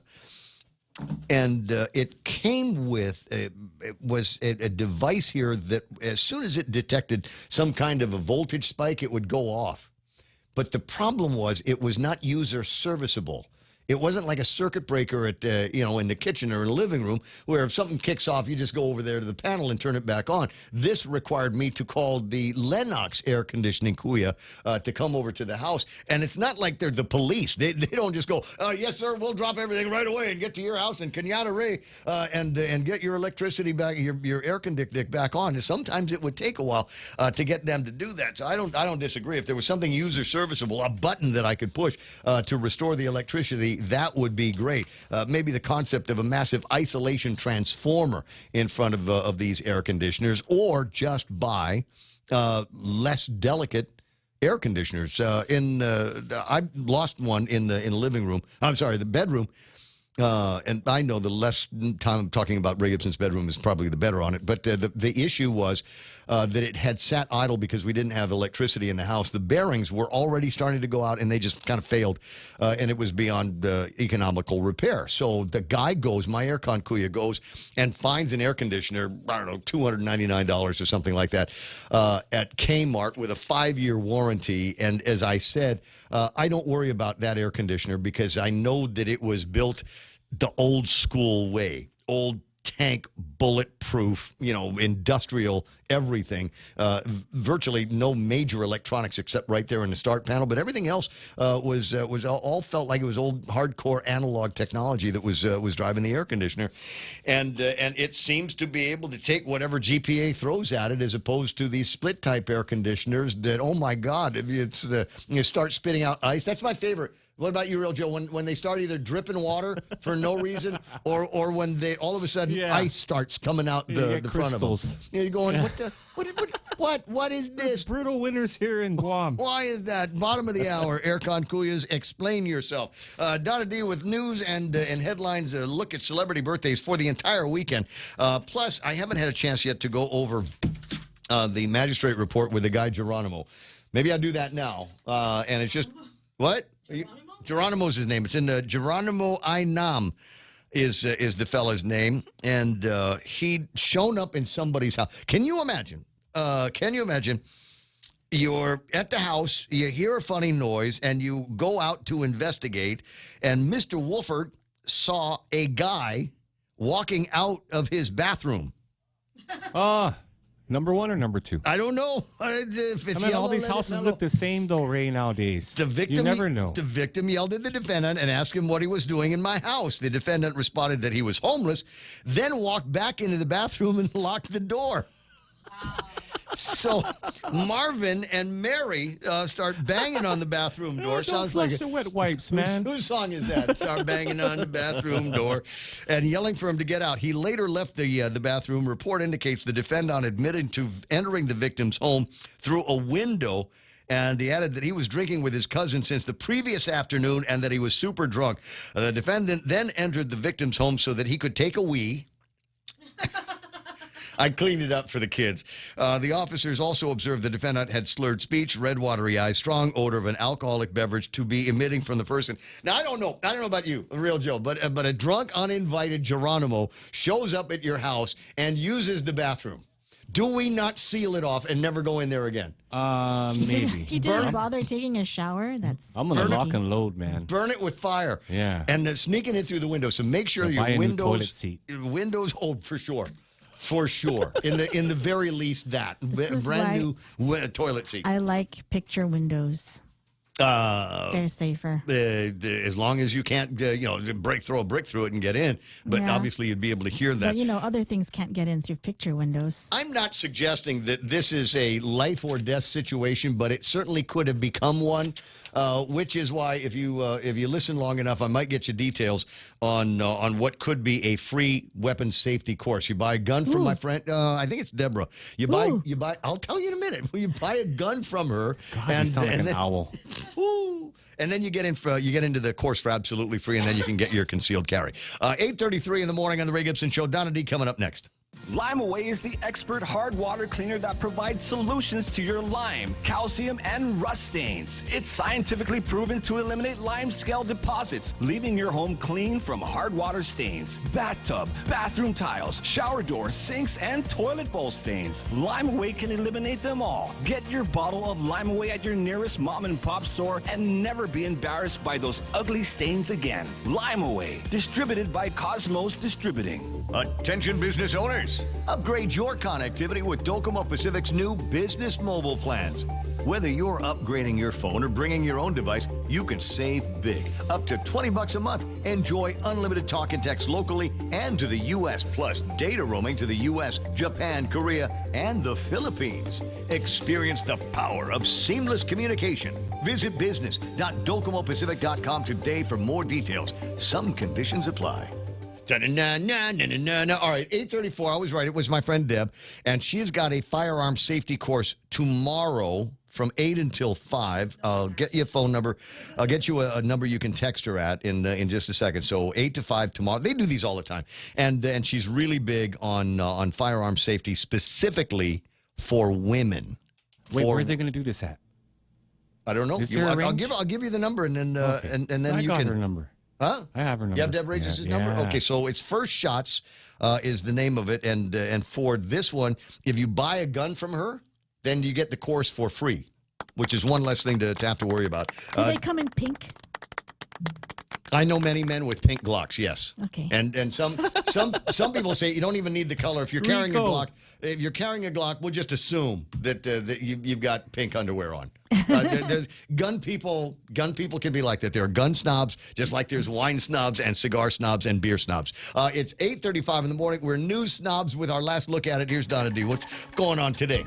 A pair of workers and a teen bystander thwarted an attempted robbery at a Stumbo Market in Derrida on Wednesday. The 16-year-old bystander was stabbed during the encounter, but the suspect, 19-year-old Jathony Jerome Munya, says the incident was a prank. Munya was wearing a mask and jumped over the counter to get to the cash register when the worker and the teen pushed him away and used a club to disarm him. Meanwhile, the GMH Board of Trustees has approved a $17,000 settlement in a wrongful death lawsuit filed by the husband of a woman who died at the hospital in 2018. GMH legal counsel attorney Jeremiah Luther says the settlement does not admit any wrongdoing, and the payout was a nuisance suit amount meant to prevent any risk from taking the matter to trial. And the COLA task force, created by Senator Tello Taitigui's recently passed measure, held its first informal meeting on Wednesday. Taitigui says, we can't lose any more of our people the promise of better jobs and a better quality of life in other states. We've got to work harder at making Guam the best place to call home for our workforce and our retirees. And that was your last look at local headlines on The Point. Now back to Ray. All right, it's first shots, and if you're interested in maybe getting a gun from Deb, who is a FFL. That's what they're called, right? FFL? What's a FFL? It's Federal Firearms Dealer. Yeah, whatever. Dealer. I don't care. It's not one of those things that if I don't know what it means, that it's going to be a bad thing in my life. Skilled. 898-8914. 898-8914. You buy a gun from her, and then you can take the class for absolutely free. And again, that's tomorrow from 8 until 5. I don't know what the rest of her monthly schedule is looking like these days, but that's the number, 898-8914, if you are interested in all of that. Are you ready for celebrity birthdays today? Yeah. I'm dying. I'm going to see all my Filipino running buddies tomorrow, and that's going to be the joke. Hey, Ray, I'm dying, but I'm still beating you. Celebrity birthdays for December the 8th include Kim Basinger. Wow. Looking great at 70 still. Terry Hatcher, who wasn't she a Bond girl? Terry Hatcher, wasn't she like Lois Lane? Was she? She was in in Tango and with Cash. The... That's the only one I remember from. I don't know. I'd look it up, but she's too old for me. 59 years old. Oh, wow. Let me see. Looking to see if there's anybody else here from Lord of the Rings. Dominic Monaghan. Yay! Which one is he, Donna? Do you know? Yes. He's 47 years old. He's Merry. Mary, one of the two. Was he an elf? One of the two little. He was a hobbit. Okay. Mary Pippin. Was it Mary? Yeah, Mary, and Pippin. And Pippin. Okay, got it. Ian. God, I'm remembering his last name. Something Hawk? Doc? Huh? I don't know. It's in my head. And look, Nicki Minaj is 41 years old. Oh, she old. Almost too old for that game, right? Yes. Anna Sophia Robb from Charlie and the Chocolate Factory and Soul Surfer turns 30 years old. If you're looking for something to celebrate, there might be a couple of things in here. It's Brownie Day. Ooh, what kind of brownie? The good kind, the Scooby Snack brownie, of course. Should be in this. It's the corner for me. For some people, it's a 3-day weekend. Yeah. Have you ever seen that pan? You used to be able to buy it on Sharper Image or whatever. I saw that. The one that has all corners? It's all corner. Yeah. You make it so that every one of them has got an edge on it. I like the middle. Salesperson Day. We love all of our sales pals a hard here. Job. That is a hard job. Mm-hmm. The Lost and Found Day and Pretend to be a Time Traveler Day. Oh, I like that. Conceptually, I like it. There's a picture that I shared with my daughter, and it's a neon sign out in the world somewhere that says, "You've been here before." And I'm looking at I look at the thing and said, as a spiritual and holistic concept, there are so many levels that you could jump through in that. But today's a good day to pretend to be a time traveler. For celebrating other stuff over the weekend, other celebrities got birthdays tomorrow. It is Dame Judi Dench's birthday. How old is she? Almost 100. She was born in 1934. Wow. Beau Bridges, likewise, very old guy. He's 82 years old. Dick Butkus, happy 81st birthday to him. Star Trek fans will remember our favorite Klingon, Michael Dorn, who turned 71. Oh, wow, yeah. Right. That's Fond it. memories. Showing how old we are.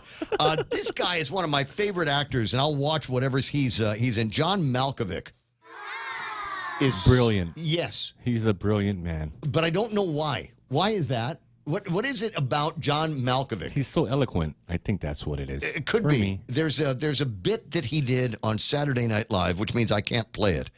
But it's a reading, and kind of a serious reading of "'Twas the Night Before Christmas." And he does a really, really good job of I it. gotta see that one. Sit there and wait for a punchline, but there isn't. It's just John Malkovich doing this, inspired reading of a great Christmas poem. Here's one for the ladies. Donny Osmond is 66. Wow. Nice. I want to see him. He's in Vegas. He got residency there. I'm sure of it, but now I messed this up last year. Is my recollection. He is the voice of who in which Disney classic? He's the singing voice of Shang in Mulan. Was he also not Beauty and the Beast and Beauty and the Beast? No, that was Robbie Benson. Robbie Benson was that. Okay. But Donny Osmond has got stripes as being a voice actor, besides just being, Osmond Brothers Donny. Well, yeah, if you count that as acting, he's the singing voice, not the speaking voice of Shang. Acting.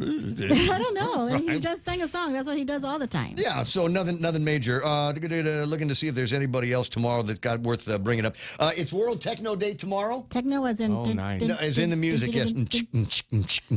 Just that sound that comes up every year at EIF.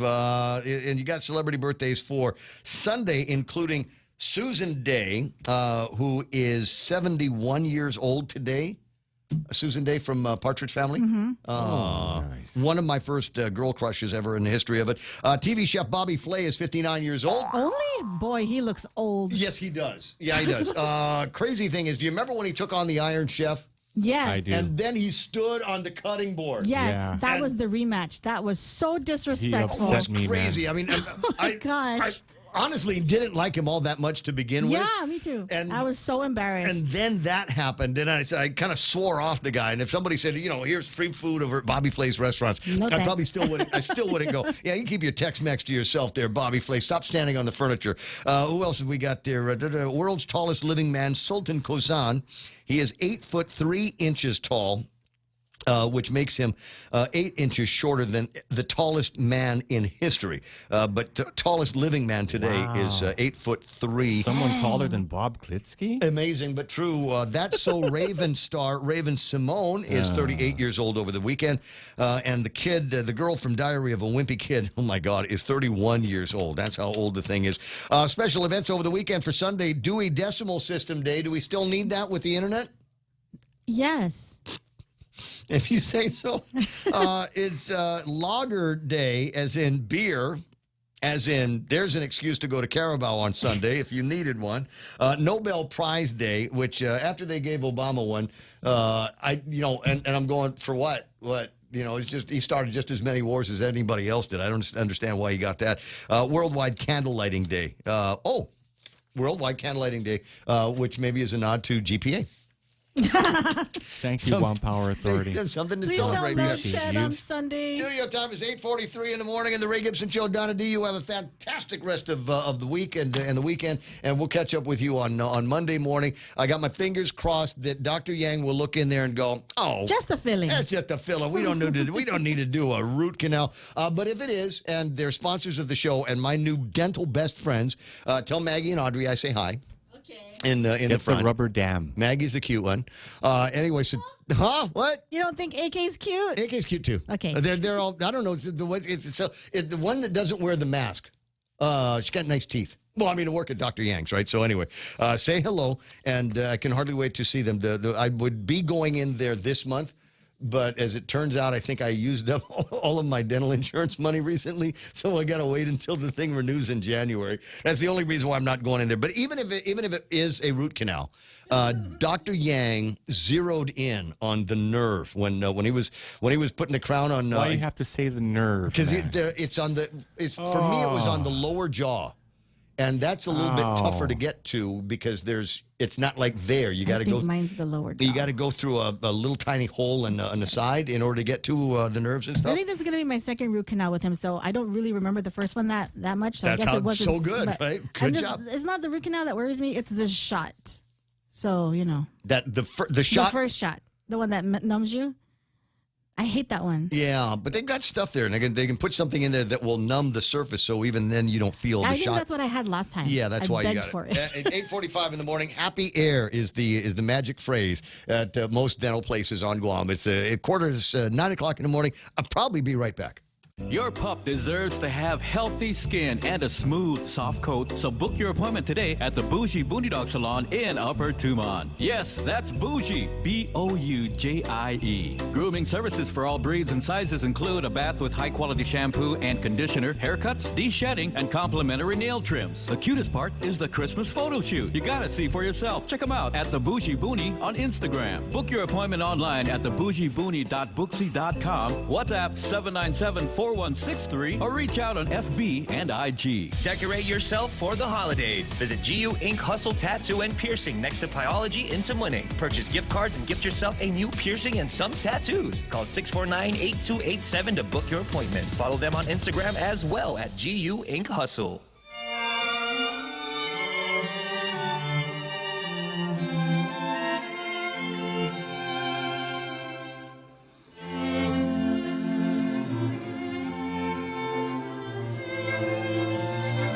.46. It's the Ray Gibson Show, and we've got some beautiful Christmas sounding music playing in the background.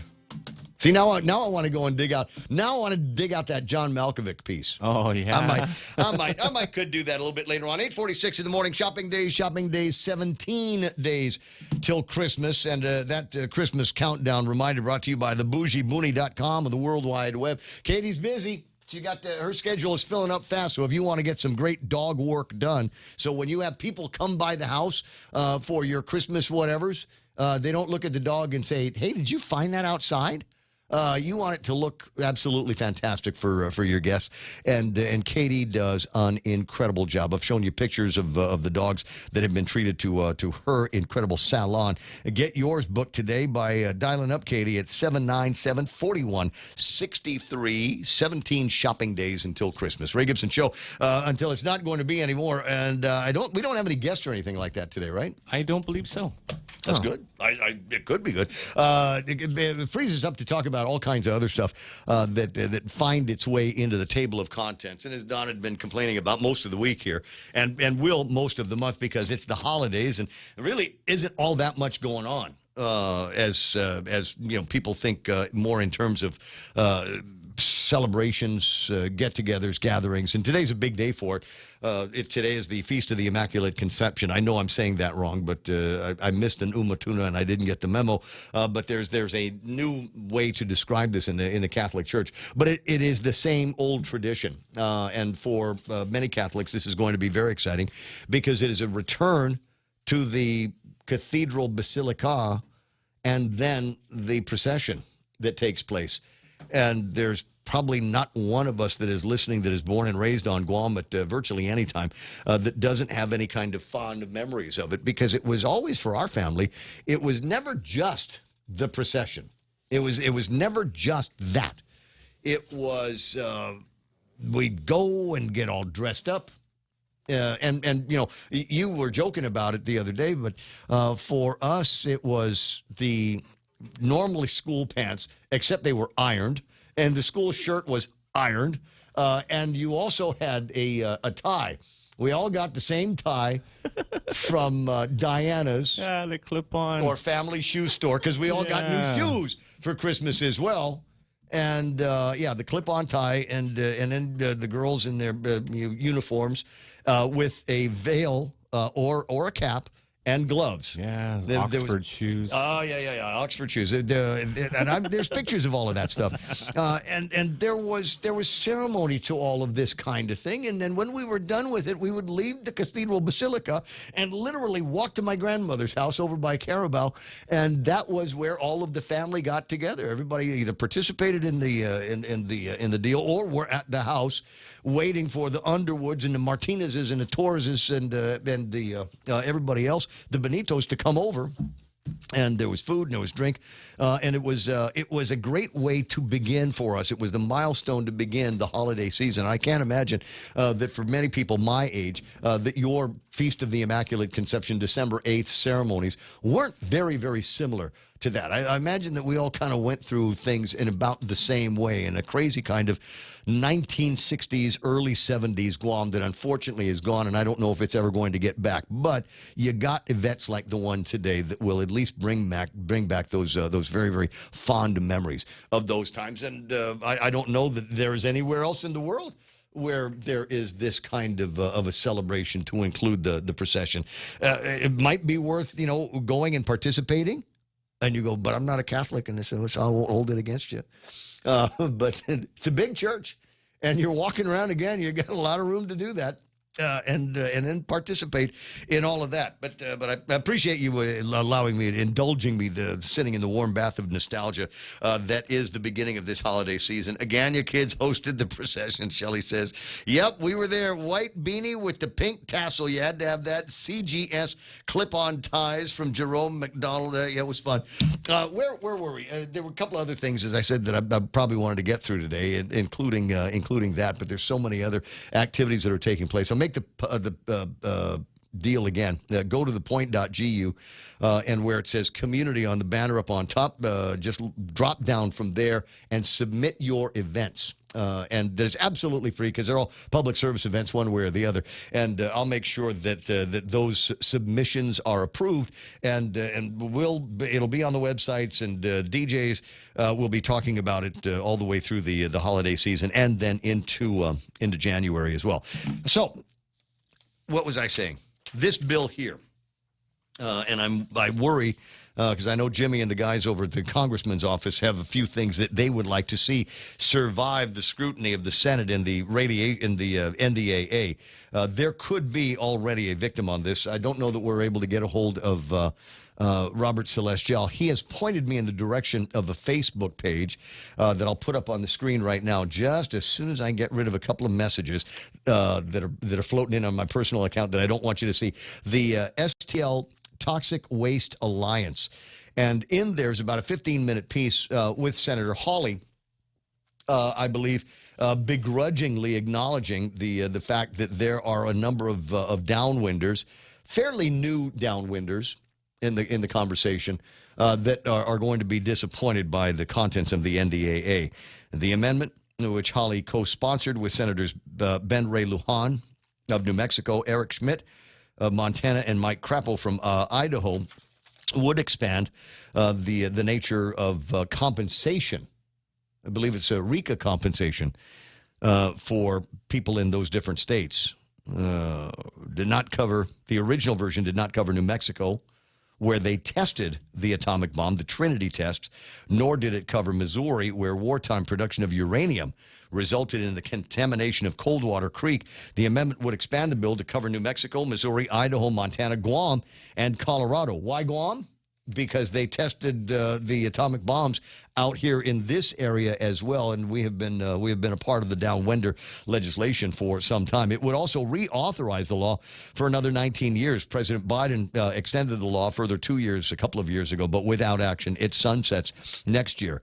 Hawley had previously threatened to vote against the final NDAA if the amendment is removed in conference, as well as an attempt to block it. The amendment passed the Senate with a supermajority, but the House version of the NDAA that passed earlier this year did not include it.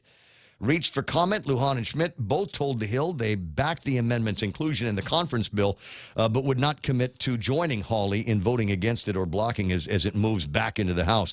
This is a major betrayal of thousands and thousands of Missourians who have been lied to and ignored for years. As I promised, I will vote against this bill, Hawley says. that betrays the commitment this nation made to nuclear test victims, and do everything in my power to stop it. They're going to continue to be watching this.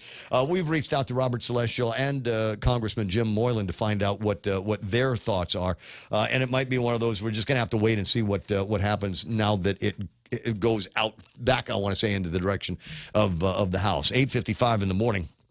888-8255? Right on. All right.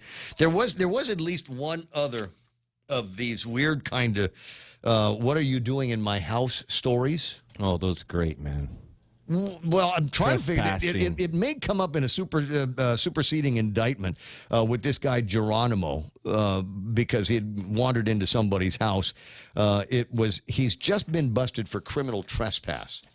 And I can't remember enough about the statute of when, a home invasion would kick in, because he wasn't invited.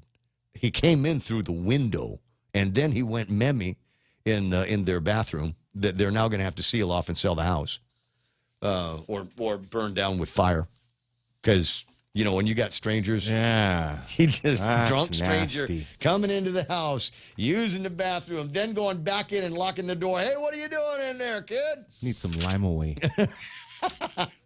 But the other story from the magistrate report, this one here going back a couple of days, 5:24 in the morning, GPD responded to a disturbance at a residence in Pecos Best. Officers arrived. They observed the homeowner, William, standing over a female identified as Ashley Marie, who was seated on a massage chair in William's living room.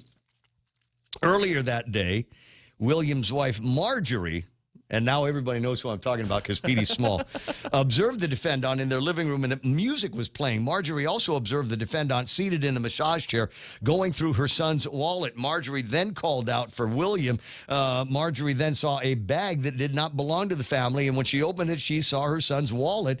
The report indicates the defendant initially claimed that the house was hers, but later stated that she did not know William and Marjorie, and she had never been in the house before. The defendant told officers that she entered the home through the door and thought the house had nice things. It's Petey. At any rate, the defendant stated that she rummaged through a purse and a bag on the counter, unlocked a phone, and then proceeded to play music through a speaker, which is also kind of frightening. She matched the Bluetooth up, man. Figured out how to match up with the Bluetooth. Get out of here. Ashley Marie wins a prize. They busted her for burglary and with the intent to commit theft. But again, there's no home invasion, so it bothers me. Maybe they got to have weapons. Maybe that's it. Weapons or big Glock stickers. Maybe just go to the store and buy a sticker that says Glock on it. And for the thugs that can actually read or understand what that logo means, maybe they'd pass you and go to another house with nice things. At any rate, that continues to be one of the interesting and annoying stories that we've got floating around during the holidays. And it goes along with the reminder that not everybody has got your best intentions. It's one of the things that I do, and it's kind of a back and forth. I will go to the mall and go shopping and then go home and lock up the presents at the house with the alarm system and the cameras. Then I'll go to GPO and I'll do my shopping there and then go home and lock up the presents with the alarm system and the cameras. If I see that in your truck, man, your windows are gone. That's the thing. And I've got new stuff. So the glove compartment is not a safe. Literally seconds. They can bang out the window, open the door, lean in, grab whatever's in the center console and the glove compartment. And some of these guys are even smart enough to check under the seat. Now, you can, and this is a pitch. I don't know how many and what the sizes are, but I've also suggested to people that you go to Bargain Tactical and get a gun safe for the car. And you might be going, but I don't have a gun that I need to lock away in the safe. It doesn't matter.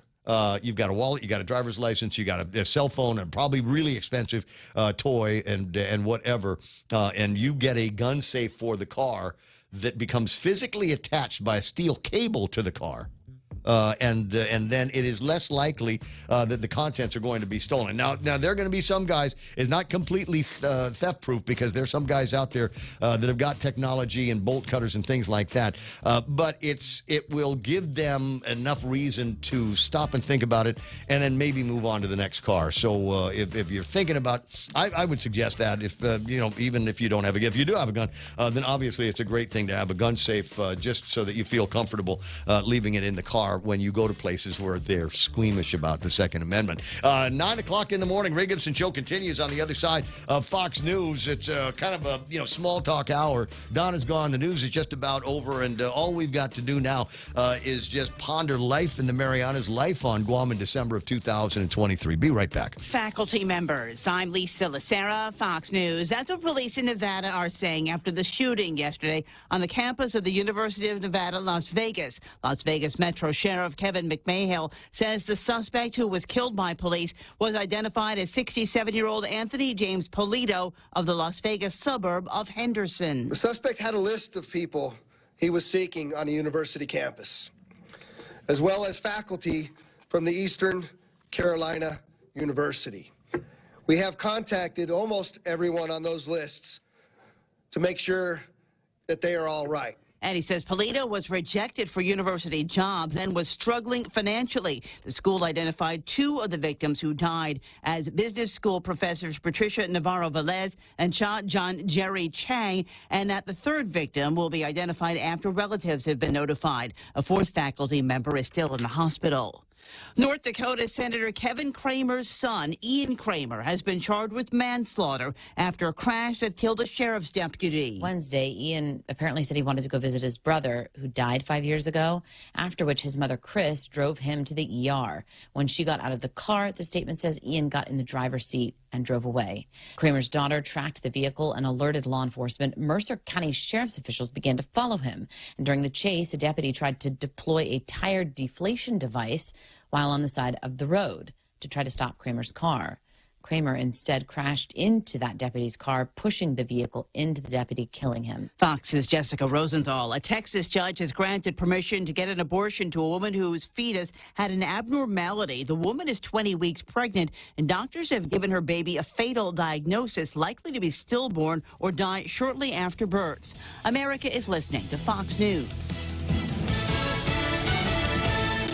The friendly and hardworking folks at Hoffaday Realty, Jody, Saran, Libby, and Lolita would like to thank you for voting them Best Realty for Pika's Best in 2023. This victory is shared with all of you, so it's time to celebrate. And always remember to contact Hoffaday Realty for all your real estate needs by calling 671-588-4232 or email hoffadayrealty@gmail.com. Located at 426 Jalan San Antonio, Suite 204, Tamuning, open Monday through Friday, 10 a.m. to 4 p.m. Biba Hoffaday Realty. Lime Away is the expert hard water cleaner that provides solutions to your lime, calcium, and rust stains. It's scientifically proven to eliminate lime scale deposits, leaving your home clean from hard water stains, bathtub, bathroom tiles, shower doors, sinks, and toilet bowl stains. Lime Away can eliminate them all. Get your bottle of Lime Away at your nearest mom and pop store and never be embarrassed by those ugly stains again. Lime Away, distributed by Cosmos Distributing.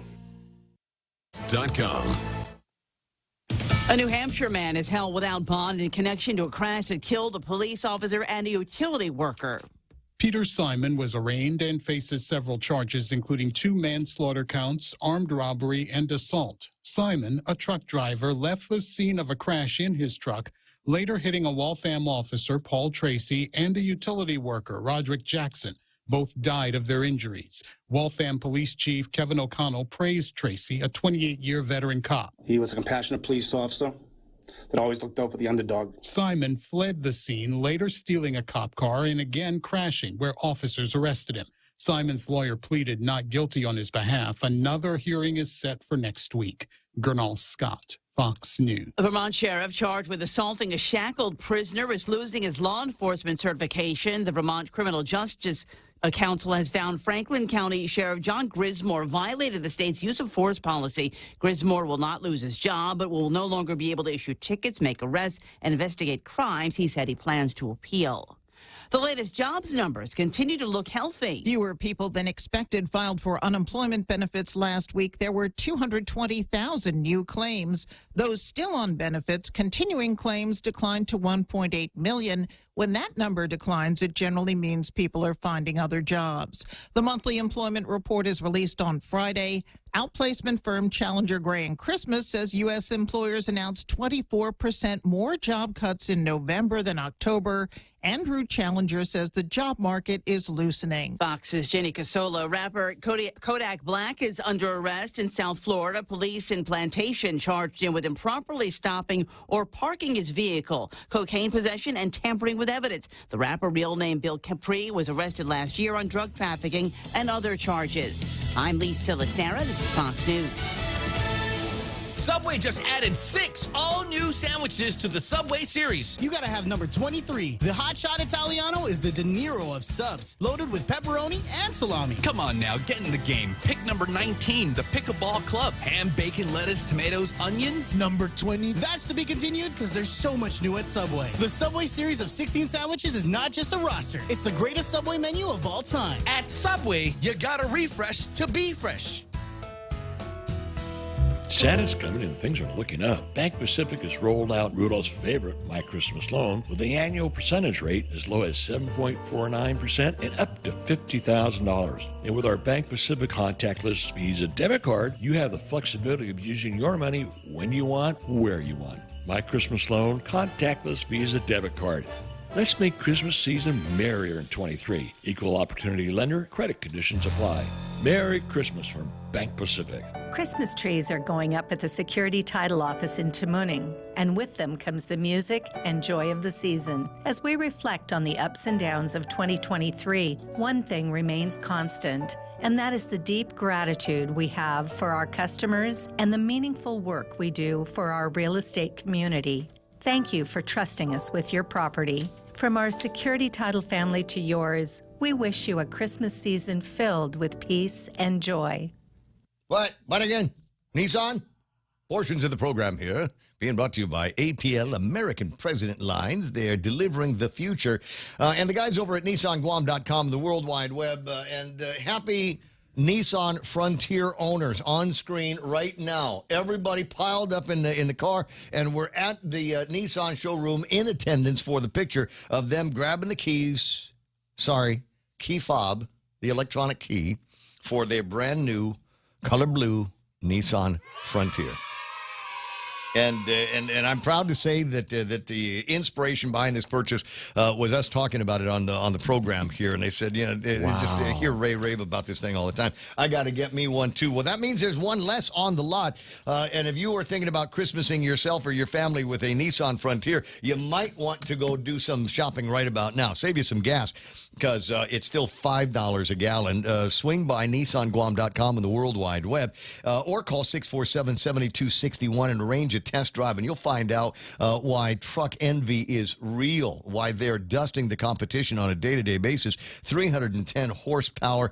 Look at the wheels on this thing. I mean, they're built for traction, built for Guam roads, built to take on anything that Guam can throw at it. You'll find all kinds of safety features and gizmos and just galore on the inside of this thing. A lot more than you'd find in any other mid-sized truck. Intelligent forward collision warnings, available intelligent all-around view monitors, rear automatic braking, and plenty more. And I like the radio. Real Talk Radio is back. The Ray Gibson Show. Morning talk that matters. Call now, 888-TALK. That's 888-8255. I don't know if you want to. I know how it is. A lot of people just kind of hanging out, trying to figure out what's going on. And is there going to be anything major today? I do not predict anything major that's going to happen today. The government of Guam is, for all intents and purposes, shut down. Legislature. Everybody's sleeping in this morning. I got Gina Marie was mad at me. Says I'm a killjoy. Oh, because I was saying, oh yeah. Now you got the day off from school. When did that happen? Why do we need to have the Department of Education take a day off from education? Because of procession. It's not until 4.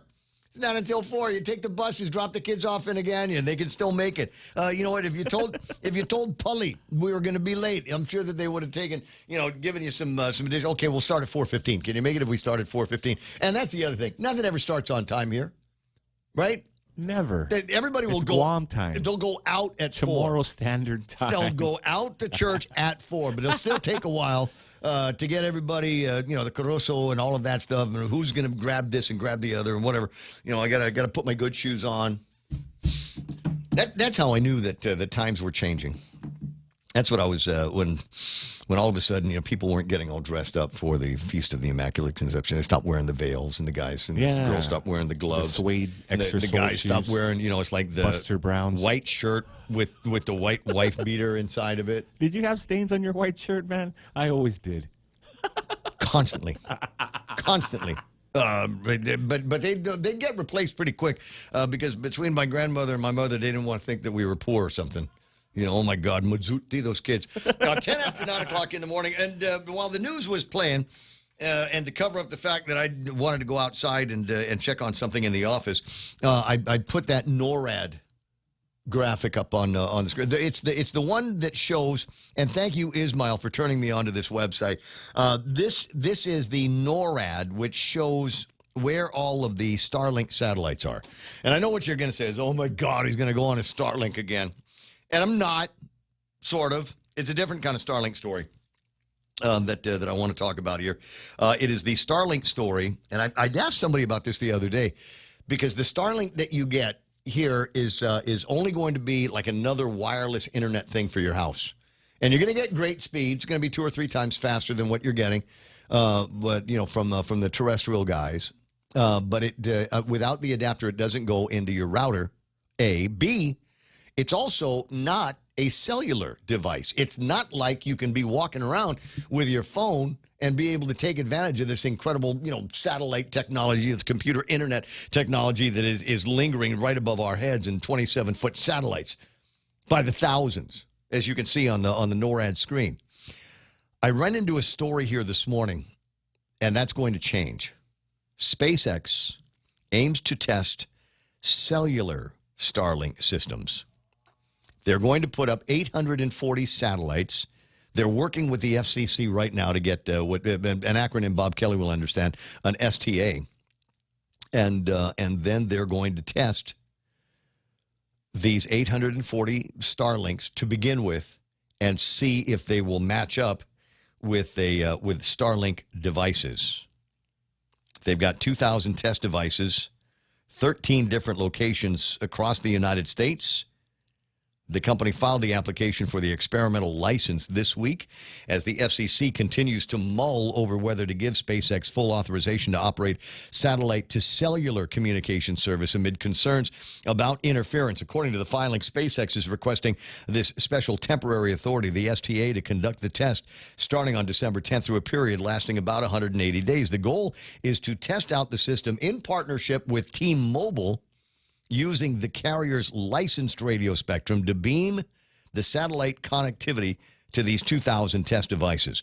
Over the 180-day experimental STA period, SpaceX expects to operate approximately 800 satellite with direct-to-cellular payloads. And they're building up the capacity now to launch those satellites. At any given time, about 60 of these 840 payloads will be serving handsets in the United States under this experimental operation. The application adds the SpaceX will beam the satellite connectivity to 13 areas, including Mountain View, California, Kansas City and Kansas, and Houston, Texas. It's not the first time SpaceX has filed for an application to conduct a test via the proposed Starlink system. And then the story goes on a little bit deeper. If you want to know more, it's at pcmag.com on the World Wide Web. And, we're already talking about, and trust me, the cell companies, the internet companies on Guam, the ISPs, are well aware of Starlink and are at this time pondering how Starlink's addition to the market will change the competitive landscape. So, and I honestly got disclosure. I talk to them all the time, but they have not disclosed to me what some of these plans may look like, and how they're going to, deal in a world where Elon Musk now has just become among their primary competitors. So this will be interesting to watch in 2024 as the technology rolls out, as more and more people adapt to the Starlink features. 9:14 in the morning on the Ray Gibson Show. I'm kind of disappointed in something. I was while I was scrounging around for news today, I went to the PDN's website, and there's an editorial written by Dr. Ron McNinch, right? Oh yeah, he's gone. Where? He's been off island. Has he? Well, he's still writing. I mean, this thing's a couple of days old. The Island of the Endless Summer, Dr. Ron McNinch, and the title is Bad Senators. It's like Bad Santa. So naturally, I downloaded it. I printed it out. I printed this on paper. Is that important for me to find out who's this? Did he put your name in there? Will he name names? Says the Guam legislature is held mentally captive by a small single-digit group to the detriment of the rest of the voters, and then goes on to kind of make connections between the legislature not being able to get enough votes to condemn Hamas, which is, as it turns out, is not a universal thought, as you might think it would be, considering an avowed terrorist organization that uses rape and sexual assault as tools of terrorism in order to get what they want. You'd think it would be easy to condemn Hamas for that. And it is amazing to me, not only are there a lot of different organizations and institutions that cannot find the cojones to be able to do it, must be being bankrolled by the Iranians and others in that community, in the terrorist community. But the voices are getting louder and shriller, becoming a real dividing point in the communities. I'm just wondering, to what degree there's an impact of this here, and to what degree it is impacting conversations that you have with people. Are you willing to bring up these the Hamas in the conversation? Are you willing to loudly proclaim that you stand by Israel in all of this, knowing that there might be somebody, some lefty, that not only believes the opposite, but is loud and shrill about it? How dare you? And now we're starting to see graffiti. Have you seen that? Marine Corps Drive, the strip mall opposite of the Alupang Tower. There's graffiti there. It says "Free Palestine." Oh man, yeah, who's doing that? I don't know. I honestly, I'm thinking, wow, graffiti guys have a sense of what's going on around the planet, right? Oh my God, you can read? Did they spell it correctly? Yeah, they did. Wow. They did. But it's not your regular graffiti. No, I'm not suggesting anybody go out there and paint over that. I suggest though that somebody go out there and correct it. It says "Free Palestine from Hamas." Is what it needs to say. Free Palestine from Hamas. There's individuals that are purported to be Hamas insurgents stripped down and kneeling, no shirts, because apparently as a way to literally root out the Hamas from all of these bunkers and tunnels. The Israelis, gotta love the way they think. The Israelis are pumping water into all of these little holes. Ooh, they're drowning them. They're drowning them like rats. And the ones that obviously don't want to drown are coming out saying, "Okay, we're done. That's it for us. And where can we go to live out the rest of this war?" It is happening. 9:18 in the morning. Other things that are. But anyway, so Ron McNinch goes on to say, maybe that's a problem with the legislature and that they weren't able to universally condemn Hamas. Nebraska, blah, blah, blah. He starts talking about Nebraska. Along other lines, this last week, Lieutenant Governor Josh Tenorio announced he will run for governor in 2026.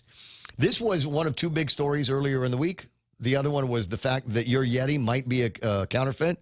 At any rate, some of the legislative drama appears to be driven by the inability of Terlahi, Perez, and Barnett to work with the other 6 Democrats due to the 2026 election.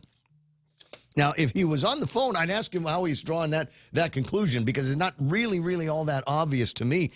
Frankly, I believe that every time I mention Therese Terlaie and Chris Barnett as potential candidates from the Democratic Party to run for governor in 2026, all of a sudden, Adelup starts sending some money out there. Crystal Paco writes a press release, and I think this week when I mentioned that Chris Barnett and Therese Terlaie, or Terlaie and Barnett, might be mounting a campaign for governor. And I think the other thing is I also mentioned that Felix Camacho was seen with Kaleo Moylan and Ted and Tony Ada, and now pictures that I showed earlier of another group of prominent Republicans that we have. Ooh, look, Frank Blas, Chris Duenas, Tony Ada, and former governor, still beloved, Eddie Jerome Bozacalvo. So they opened the purse again?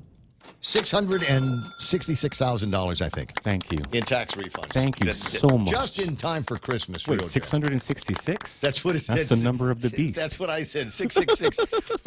Maybe we could have. Next time, just round it up to 670 so we don't, maybe, do they know? It's we've already got all these. December 8, man. Come on. Already got all these abortionists in the administration, and now we're sending out numbers to the tune of 666. Somebody's going to make a connection. Frenchie will call Bob Klitsky later on and make a connection. You know, Bob. The number of obese has always been 666, and now we've got the abortionists over at Adelup, and they're right in our face now. They're rubbing it right in our face. 666 aborts. All right. Ponder. 9:20 in the morning. What's his name? Dave Lotz has what I think is an interesting editorial. I did not read the whole thing. This is in my pile for me to read later, just because it's interesting. And the only thing, it might have pictures, some pictures of it, but it is abandoned Guam. Our government has a rather interesting collection of abandoned buildings in public areas that have been neglected and forgotten, but are probably not old enough to be considered historic, at least to make for an interesting tour. Now, this is something that once upon a time, and I'd seen it, I don't know, in a Japanese magazine. And what they were touting in this Japanese magazine was abandoned Tokyo. And they'd take pictures of all of these things, post-industrial and government buildings and private buildings that had seen better days, that weren't being used anymore, and had fallen into some kind of a disuse. And it made kind of an interesting read, all these black and white pictures.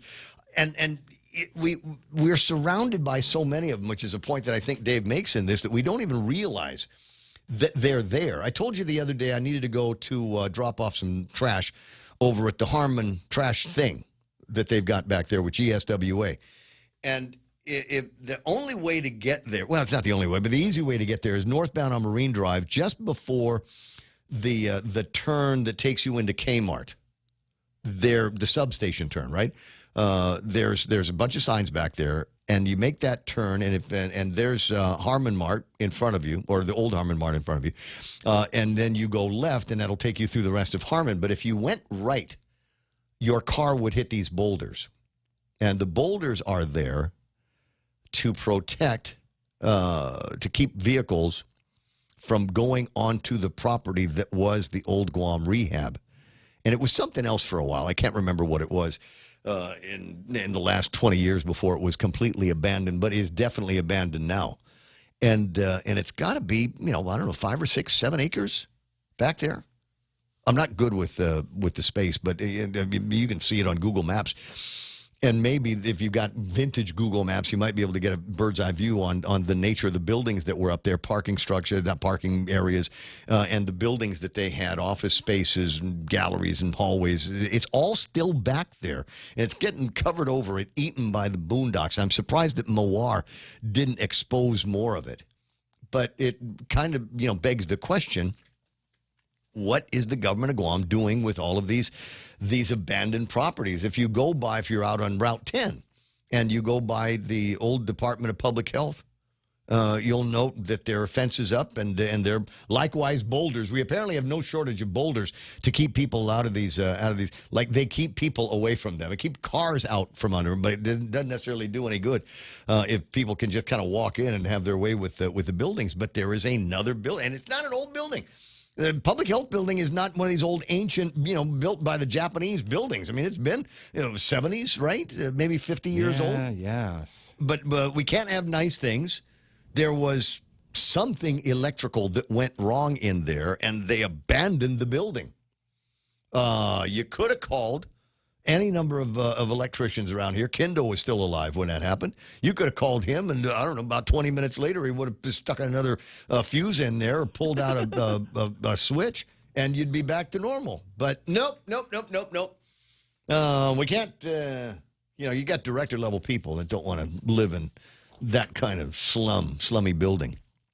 And so it is now joined all of the other facilities of the government of Guam that have been abandoned, and who knows what's going to be happening with them. In the meantime, everybody wants to line up and do ribbon cuttings and dirt turnings and hit the shovel on all kinds of new developments as opposed to taking advantage. Oh, here's the other one: is how much now are we spending in rent? This used to be a government of Guam building, and it housed the Department of Public Health and Social Services. Did they move into another government of Guam facility? No. They rented. Paying rent from there to you somebody. go. I'm not suggesting that as a member of the capitalist community here on Guam, I do pray at the altar of capitalism. But, I'm also a taxpayer here. And it seems to me that if we already own something, if we take good enough care of it, then that should not become a burden to the taxpayers. And then you got guys like Joe S. San Augustine who says, well, you know what? If we maintain this in excess of $1 million worth of improvements, then by golly, we ought to be able to get some more money out of that. And so there's a premium now as a surcharge for facilities that have been improved over $1 million. Most of them are being rented out by the government of Guam, and that means that the government of Guam just increased their own rent. But it's okay. It's not their money. It's your money. It's your taxpayer money. Yeah. We'll do that. We'll increase our own rents and then give everybody a 22% raise. Happy to help. Nice. 925. Ray Gibson Show until it's not going to be. Well, let's concentrate on happy things here. The price of gas is down by a dime. Isn't that nice? Yes. What are we going to do with all that extra money, Ray? Let me see. For the Frontier, that's about $1.60 per fill-up, which doesn't even buy. Well, maybe, I don't know. It'll buy a beer. It'll buy a beer. It'll buy a couple of Asahi Blues. I think $1.60 if you hold your nose right, if it's on sale. But I don't know if there's anything else. I mean, you can annualize the number, but I don't know that it's that big of a deal. Still curious as to why they stopped at $4.99.9. I think it should have gone down to at least $4.89, make it $4.90. It is Christmas time, it is the holidays, and the fact is, the West Texas crude is going down, and we're seeing ripples of a drop in price on Tapas as well. So maybe we ought to be moving in that direction. What's the rush, right? 926. Who's on the phone? Kellis, be blessed. Oh, be blessed. See, now the Kendo's brother. He Yeah. He You can still summon the electricity people. Bro, you want me to? I'll get my bolt cutters. We got the point the .gu bolt cutters, and we'll get down and we'll go inside and we'll fix the electrical for them, and then just hand it back to you. Call the governor and say, hey, we fixed your building. You can move back in. What do you say? Well,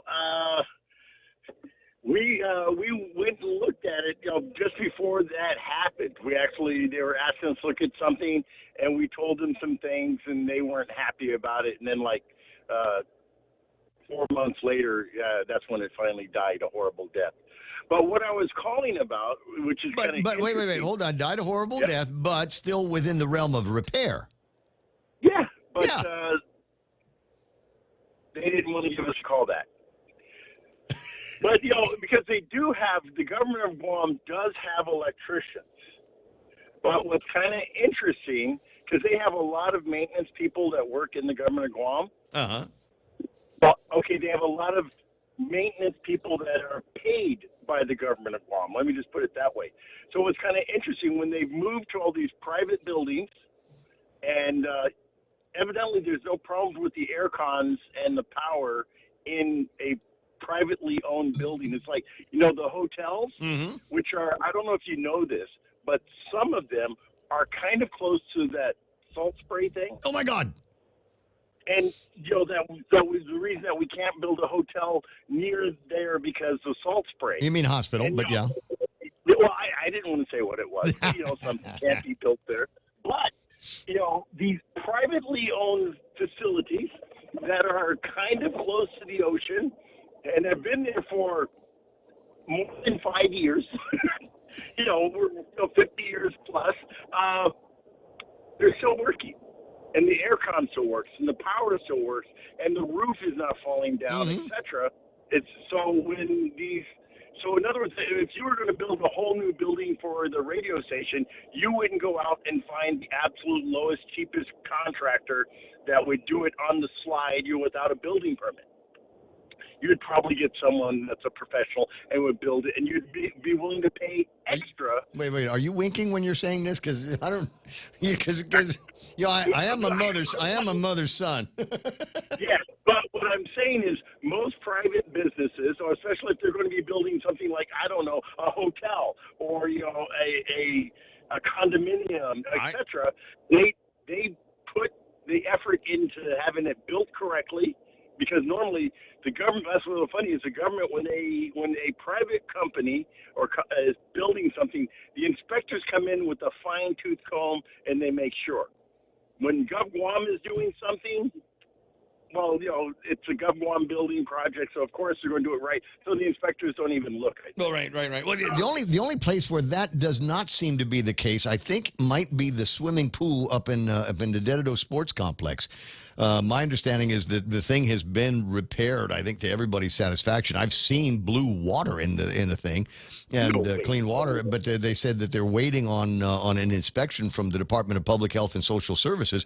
And I'm going, why is it taking so long? I mean, that thing was ready for action before Mawar 6 months ago. Well, you have, like these getting ready. So first of all, you have to get ready for the Friday after Thanksgiving off, and then all these additional holidays, and then you're getting ready for the Christmas party and the Thanksgiving party. Yeah. So these things take priority for the governor of Guam employee. I got you. As opposed to work. So what I'm just saying is, what's so funny is Kindo got called at the schools. We got called for public health. We got called for public works. We did, and I'm like going, the schools, all these government facilities have electricians. And we were called constantly. Because you're better? Because you guys were good? Like when we'd go to certain places, and the electrician that they had there would they would get an extension cord and throw the extension cord over the ceiling to bring a circuit to another place. God. And then they'd do another extension cord, and then they'd plug 4 extension cords together, and then the circuit would start tripping because you have like 4 microwaves, an air conditioner, and 2 computers on one breaker. Right. And they couldn't understand why. And then so the problem that would happen is every time a circuit would go bad, a breaker would trip, instead of repairing the wire, the breaker, or something like that, they run more cords. Run more extension. Yeah. You can buy them at Home Depot. You can get them by a dozen. 9:32 in the morning. I obviously appreciate the expertise. Let me get your expertise on this. One of the topics that came up this morning, because Will Parkinson wants to check in on the claims process at the Guam Power Authority. And I'm going to start with that question. Do you know anybody that you've worked with, a system that you've serviced as a result of load shedding or other corrupt power coming in from the Guam Power Authority that was ever able to successfully get a claim processed by the Guam Power Authority and get paid or compensated for their damage? No. Let me tell you. So this is what's interesting. Early on, when I first started working with my twin, we got called into a house. This house was an end of line, and they had, in other words, they were the only person that came from this one particular transformer to their house. Wow. There were no other customers. Okay. Right. On the line at that transformer. They dropped the high voltage line onto the ground and neutral for the house. It fried the house. Oh. So, in other words, and GPA, this is what's interesting. The GPA employees ran into the house to check to make sure everyone was okay. So basically, GPA said, oops, we did something really bad. Are you alive? Mm-hmm. So when the customer first went to GPA, they said, well, first of all, you need to get a letter from a master electrician saying that the cause of this was a letter for each item. And then they came back and said, so we gave them a letter, and it said that, this was caused by 277 being dropped on the ground. And so they said, no, you have to identify which component, of the power supply was destroyed. And you had to give them so you're sitting there thinking, you get an electrician to be sitting there looking up what is the manufacturer part number for the resistors and all this. Right. So here's the schematics. This is where the damage was. This is the damage, and it was definitely done because this high voltage was put on the ground. And this is back when it wasn't an LED, it was plasma TV. The guy had a $5,000 plasma TV for 2 weeks. He had all this stuff. And 2 years after that, after we gave him all this stuff, and he hired a lawyer, 2 years, and I happened to see him at Home Depot, and I said, hey, did you ever? And he goes, no.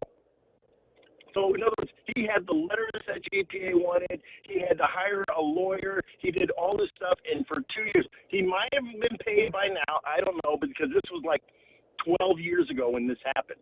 So maybe sometime in the past 12 years, but 2 years into it, he had not been paid, and he had to pay for his own lawyer. He had to pay for the electricians, the master certifications, and all this type of stuff.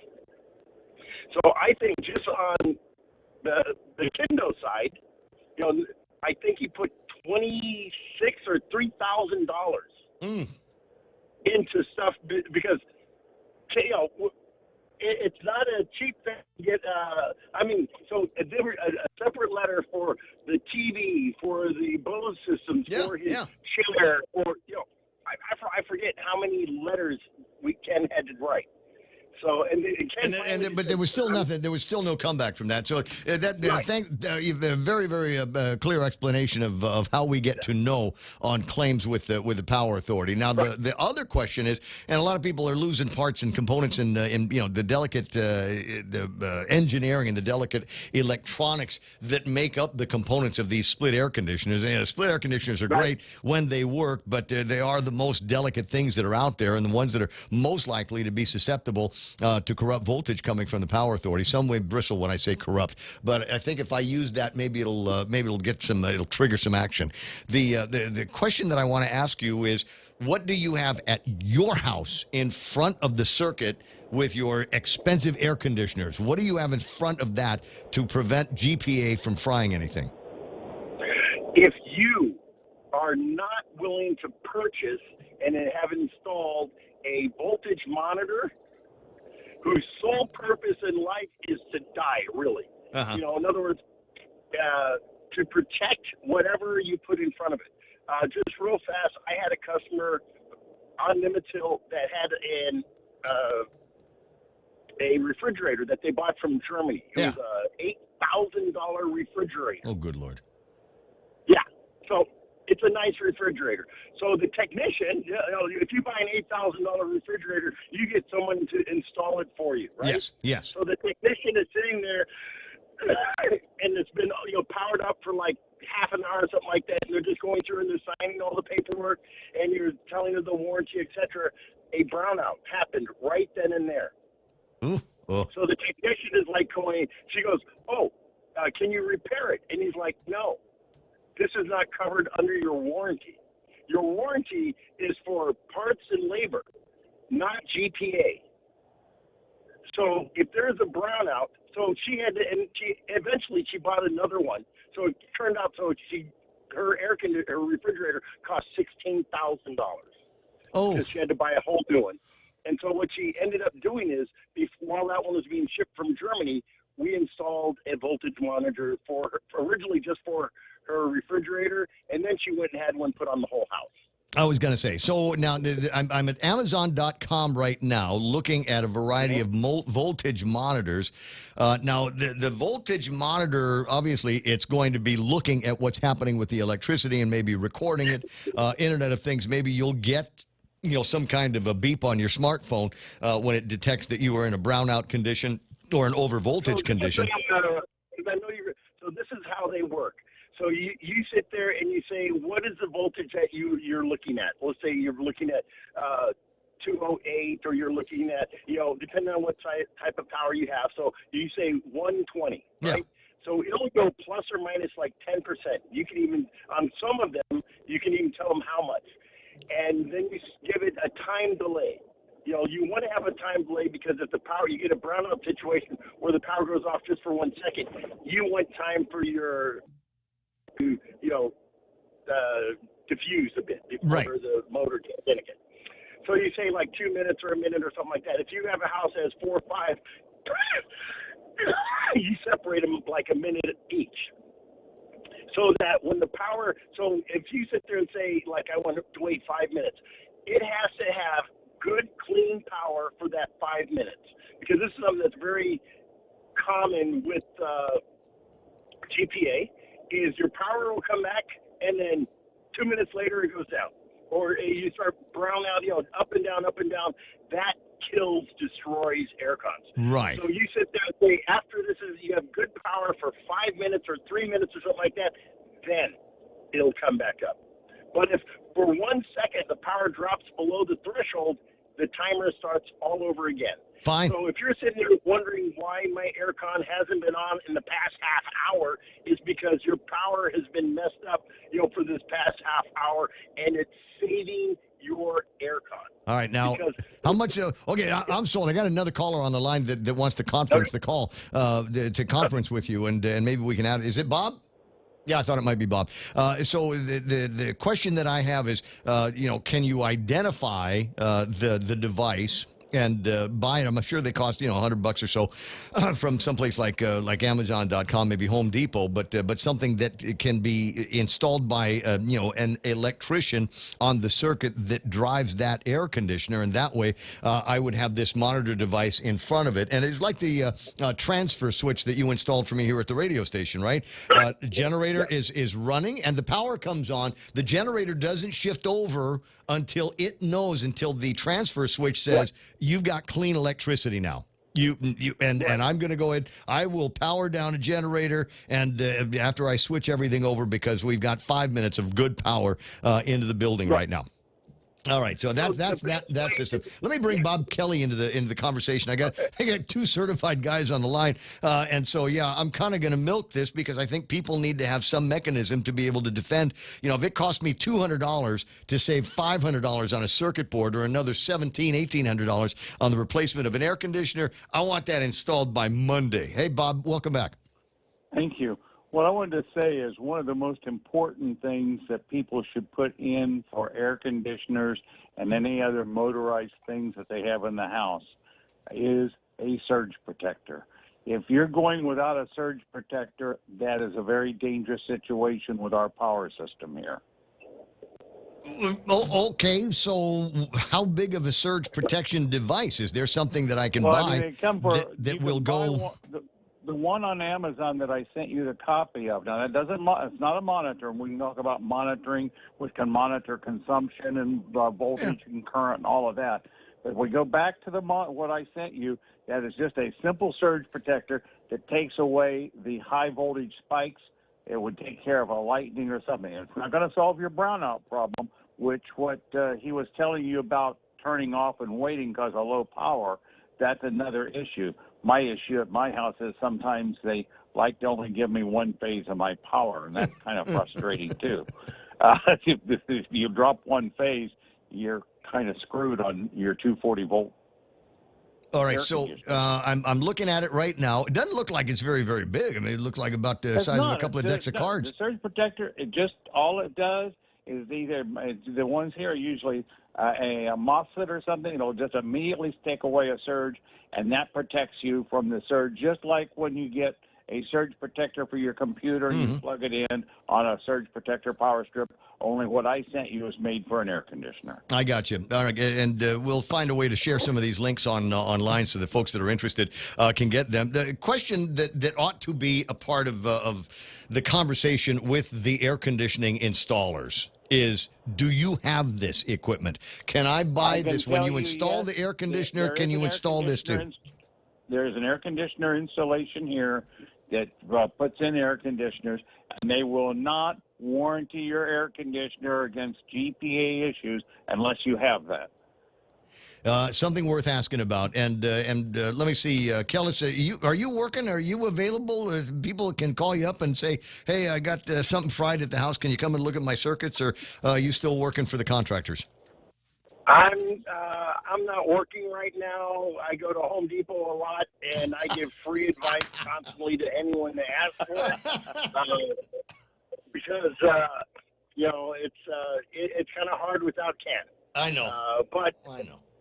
Yeah, I'm at Home Depot. As a matter of fact, I'm on my way to Home Depot right now. So, but the joke is a couple of the managers think I should just put a time card in. Because, like, when I'm in the electrical area, I just give free advice. And every time I hear, like, if I'm in there and I hear electrical 2, aisle 8, aisle 9, I'll just go over there and see what they need. You are the man. 9:45 in the morning. Kelly, it's always nice to talk to you. Do me a favor. Tell the boys I miss them at the 5Ks. They got a couple coming up this weekend. Maybe they ought to come and run for in memory of their old man. Yeah, I think Mom's running this week. All right. I hope so.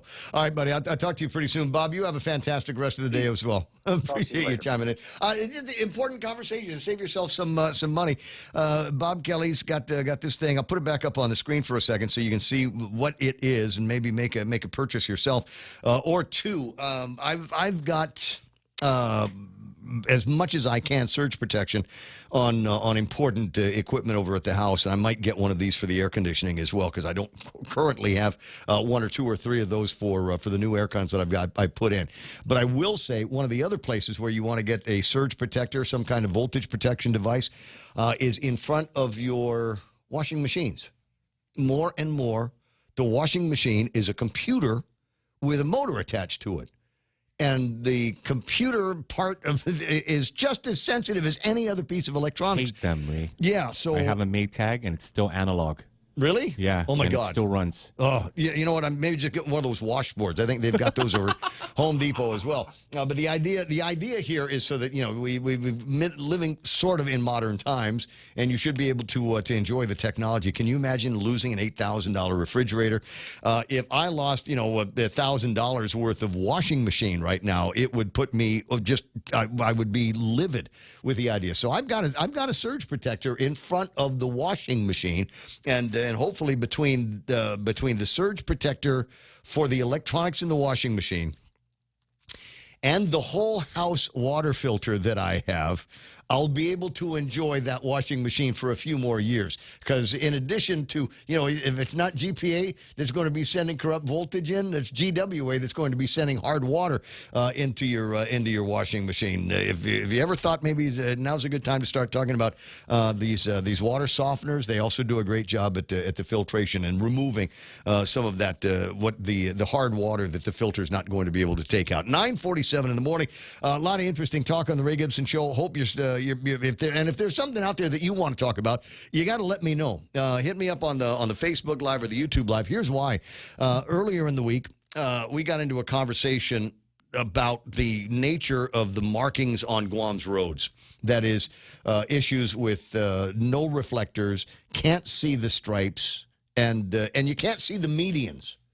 Which is actually a terrible thing. They put medians on the road for a reason, i.e., we've got a median here that's going to prevent you from crossing lanes and going into the oncoming lane, which would be a good reason for a median, correct? A median. But they put these medians out there, and nobody takes care of them. And as a result of it, all of a sudden, they get to be just as dark as the road. And if you're new around here, or if it's raining real hard, you run a really good chance that you might end up on the median. Stuck on the median, as it were. And then they've got other medians that just piss me off because as far as I'm concerned, they don't do anything. They've got these medians here, and Uncle Carl laughs when I say it because it reminds me of the letter C, a comma, or something like that, where we've got these islands for no good reason on the road. And the idea is there's one right in front of the John F. Kennedy turn. And you instead of having a turn lane with a median to separate north and southbound traffic, they've got this little island thing. And so there's a big wide island, and then it kind of curves in to that turning lane, which is great when there's only 3 or 4 cars turning. Any more than that, then guess what? That lane is full, and then the last car is dogging out into what would then be the center lane, the traveling lane. And that means everybody behind him has to wait till the light turns green. Matapeng, if you ask me. And I don't understand why. It makes absolutely no sense. I mean, they're pretty if we got, some trees or lights or something like that on them, but I just otherwise don't think they serve any purpose whatsoever. So let's jettison them. Let's get rid of them. They don't seem to be working. I think and why not, while I'm on it, can we do something about the god-awful, but-ugly chain link fence that is on the median that starts over by the Guam International Airport and ends up until you get to JFK and Kmart. There has got to be a better, or at least prettier way to keep the students from running pell-mell across the street. Actually, you know what? They're supervised now. Did you know that? They have a guy? They got a guy. A crossing guard. They got 5 or 6 guys at great. John F. Kennedy High School who won't think twice about stopping traffic for 5 minutes to let 200 kids cross the street safely. Oh, we've got all the time in the world, then let 20 buses all go out there in that super convoy that they like to have, where all of the buses are hitting the road at the same time for some reason that absolutely escapes my head. 9:50 in the morning, 888-8255, 888-TALK. There's a telephone number around here. Kill the program with a few more stories after these. Since 1997, Island Eye Institute has been committed to your family's eye care needs. From its beginnings, Island Eye Institute has recognized the value in incorporating state-of-the-art technology into personalized care and a commitment to excellence. As Guam's complete eye center, our specialists offer their expertise in glaucoma, retina, cornea, LASIK, cataract, and diabetic eye disease. Island Eye accepts Select Care, Net Care, Take Care, and Stay Well. Call us at 637-2020 to schedule your appointment today. We're located on the 2nd floor of the Baltesh Pavilion in Tamuning. Whoever said no risk, no reward has never been sued. Hi, I'm Dave Silva from AB Risk Solutions, and our job for over 70 years has been to help businesses just like yours manage risk. Manage risk? We will never be able to totally eliminate the myriad of risks every business faces, but we can help you manage them and recover when disaster strikes. From mom and pop operations to high-rise hotels, we're the experts businesses have counted on for many years. Call me today at 777-2668 for a free risk review and consultation. AB Risk Solutions, formerly known as Aon. Introducing My Rewards from 76 Circle K, a new and exciting way to fuel your savings. Get rewarded while purchasing your favorite items like Circle K coffee, Polar Pop, hot dogs, and more. Save 25 cents off per gallon and fuel your savings with My Rewards. Download the My Rewards Guam app. 25 cents off per gallon is valid for up to 20 gallons. One time per day. Certain exclusions apply. Visit 76circlekguam.com for more details. Chances are you've got some questions right now. Well, here's a couple answers. Lysol disinfectant sprays and Lysol disinfecting wipes together can be used on over 100 surfaces and kills 99.9% of viruses and bacteria. It even kills the COVID-19 virus. These are simple facts backed up by science. Lysol is suitable to protect your kids and pets. USA's #1, now protecting your homes. Lysol, what it takes to protect. Shop today at your Guam Kmart store. Not that long from now, Patriots are going to get their butts smacked by the Pittsburgh Steelers. Wow, smack that. Yeah, I'm trying to figure out whether I want to go watch that or, I don't know, work. I know. It's beautiful outside. I know. It's very, very nice outside. There might use that as an excuse to go and find some place to go and watch the big game. Well, at least it'll be a big game for the Steelers. Going to move them into the 8-5 realm, and Patriots will be 2-11 before the end of the day. I don't know. I shouldn't call it. I shouldn't call it because as everybody knows, when I make the call on something, it usually dooms it. You know, the 2 times when I said my Uncle Robert was going to be the governor. Yeah, I remember. Didn't work out. 9:53. 13 retail stores caught selling minors tobacco and vape products. Dun, dun, dun. Oh, my God. Not again. They're not carding, man. Okay, So I've revealed a couple of times this week things that I don't care about.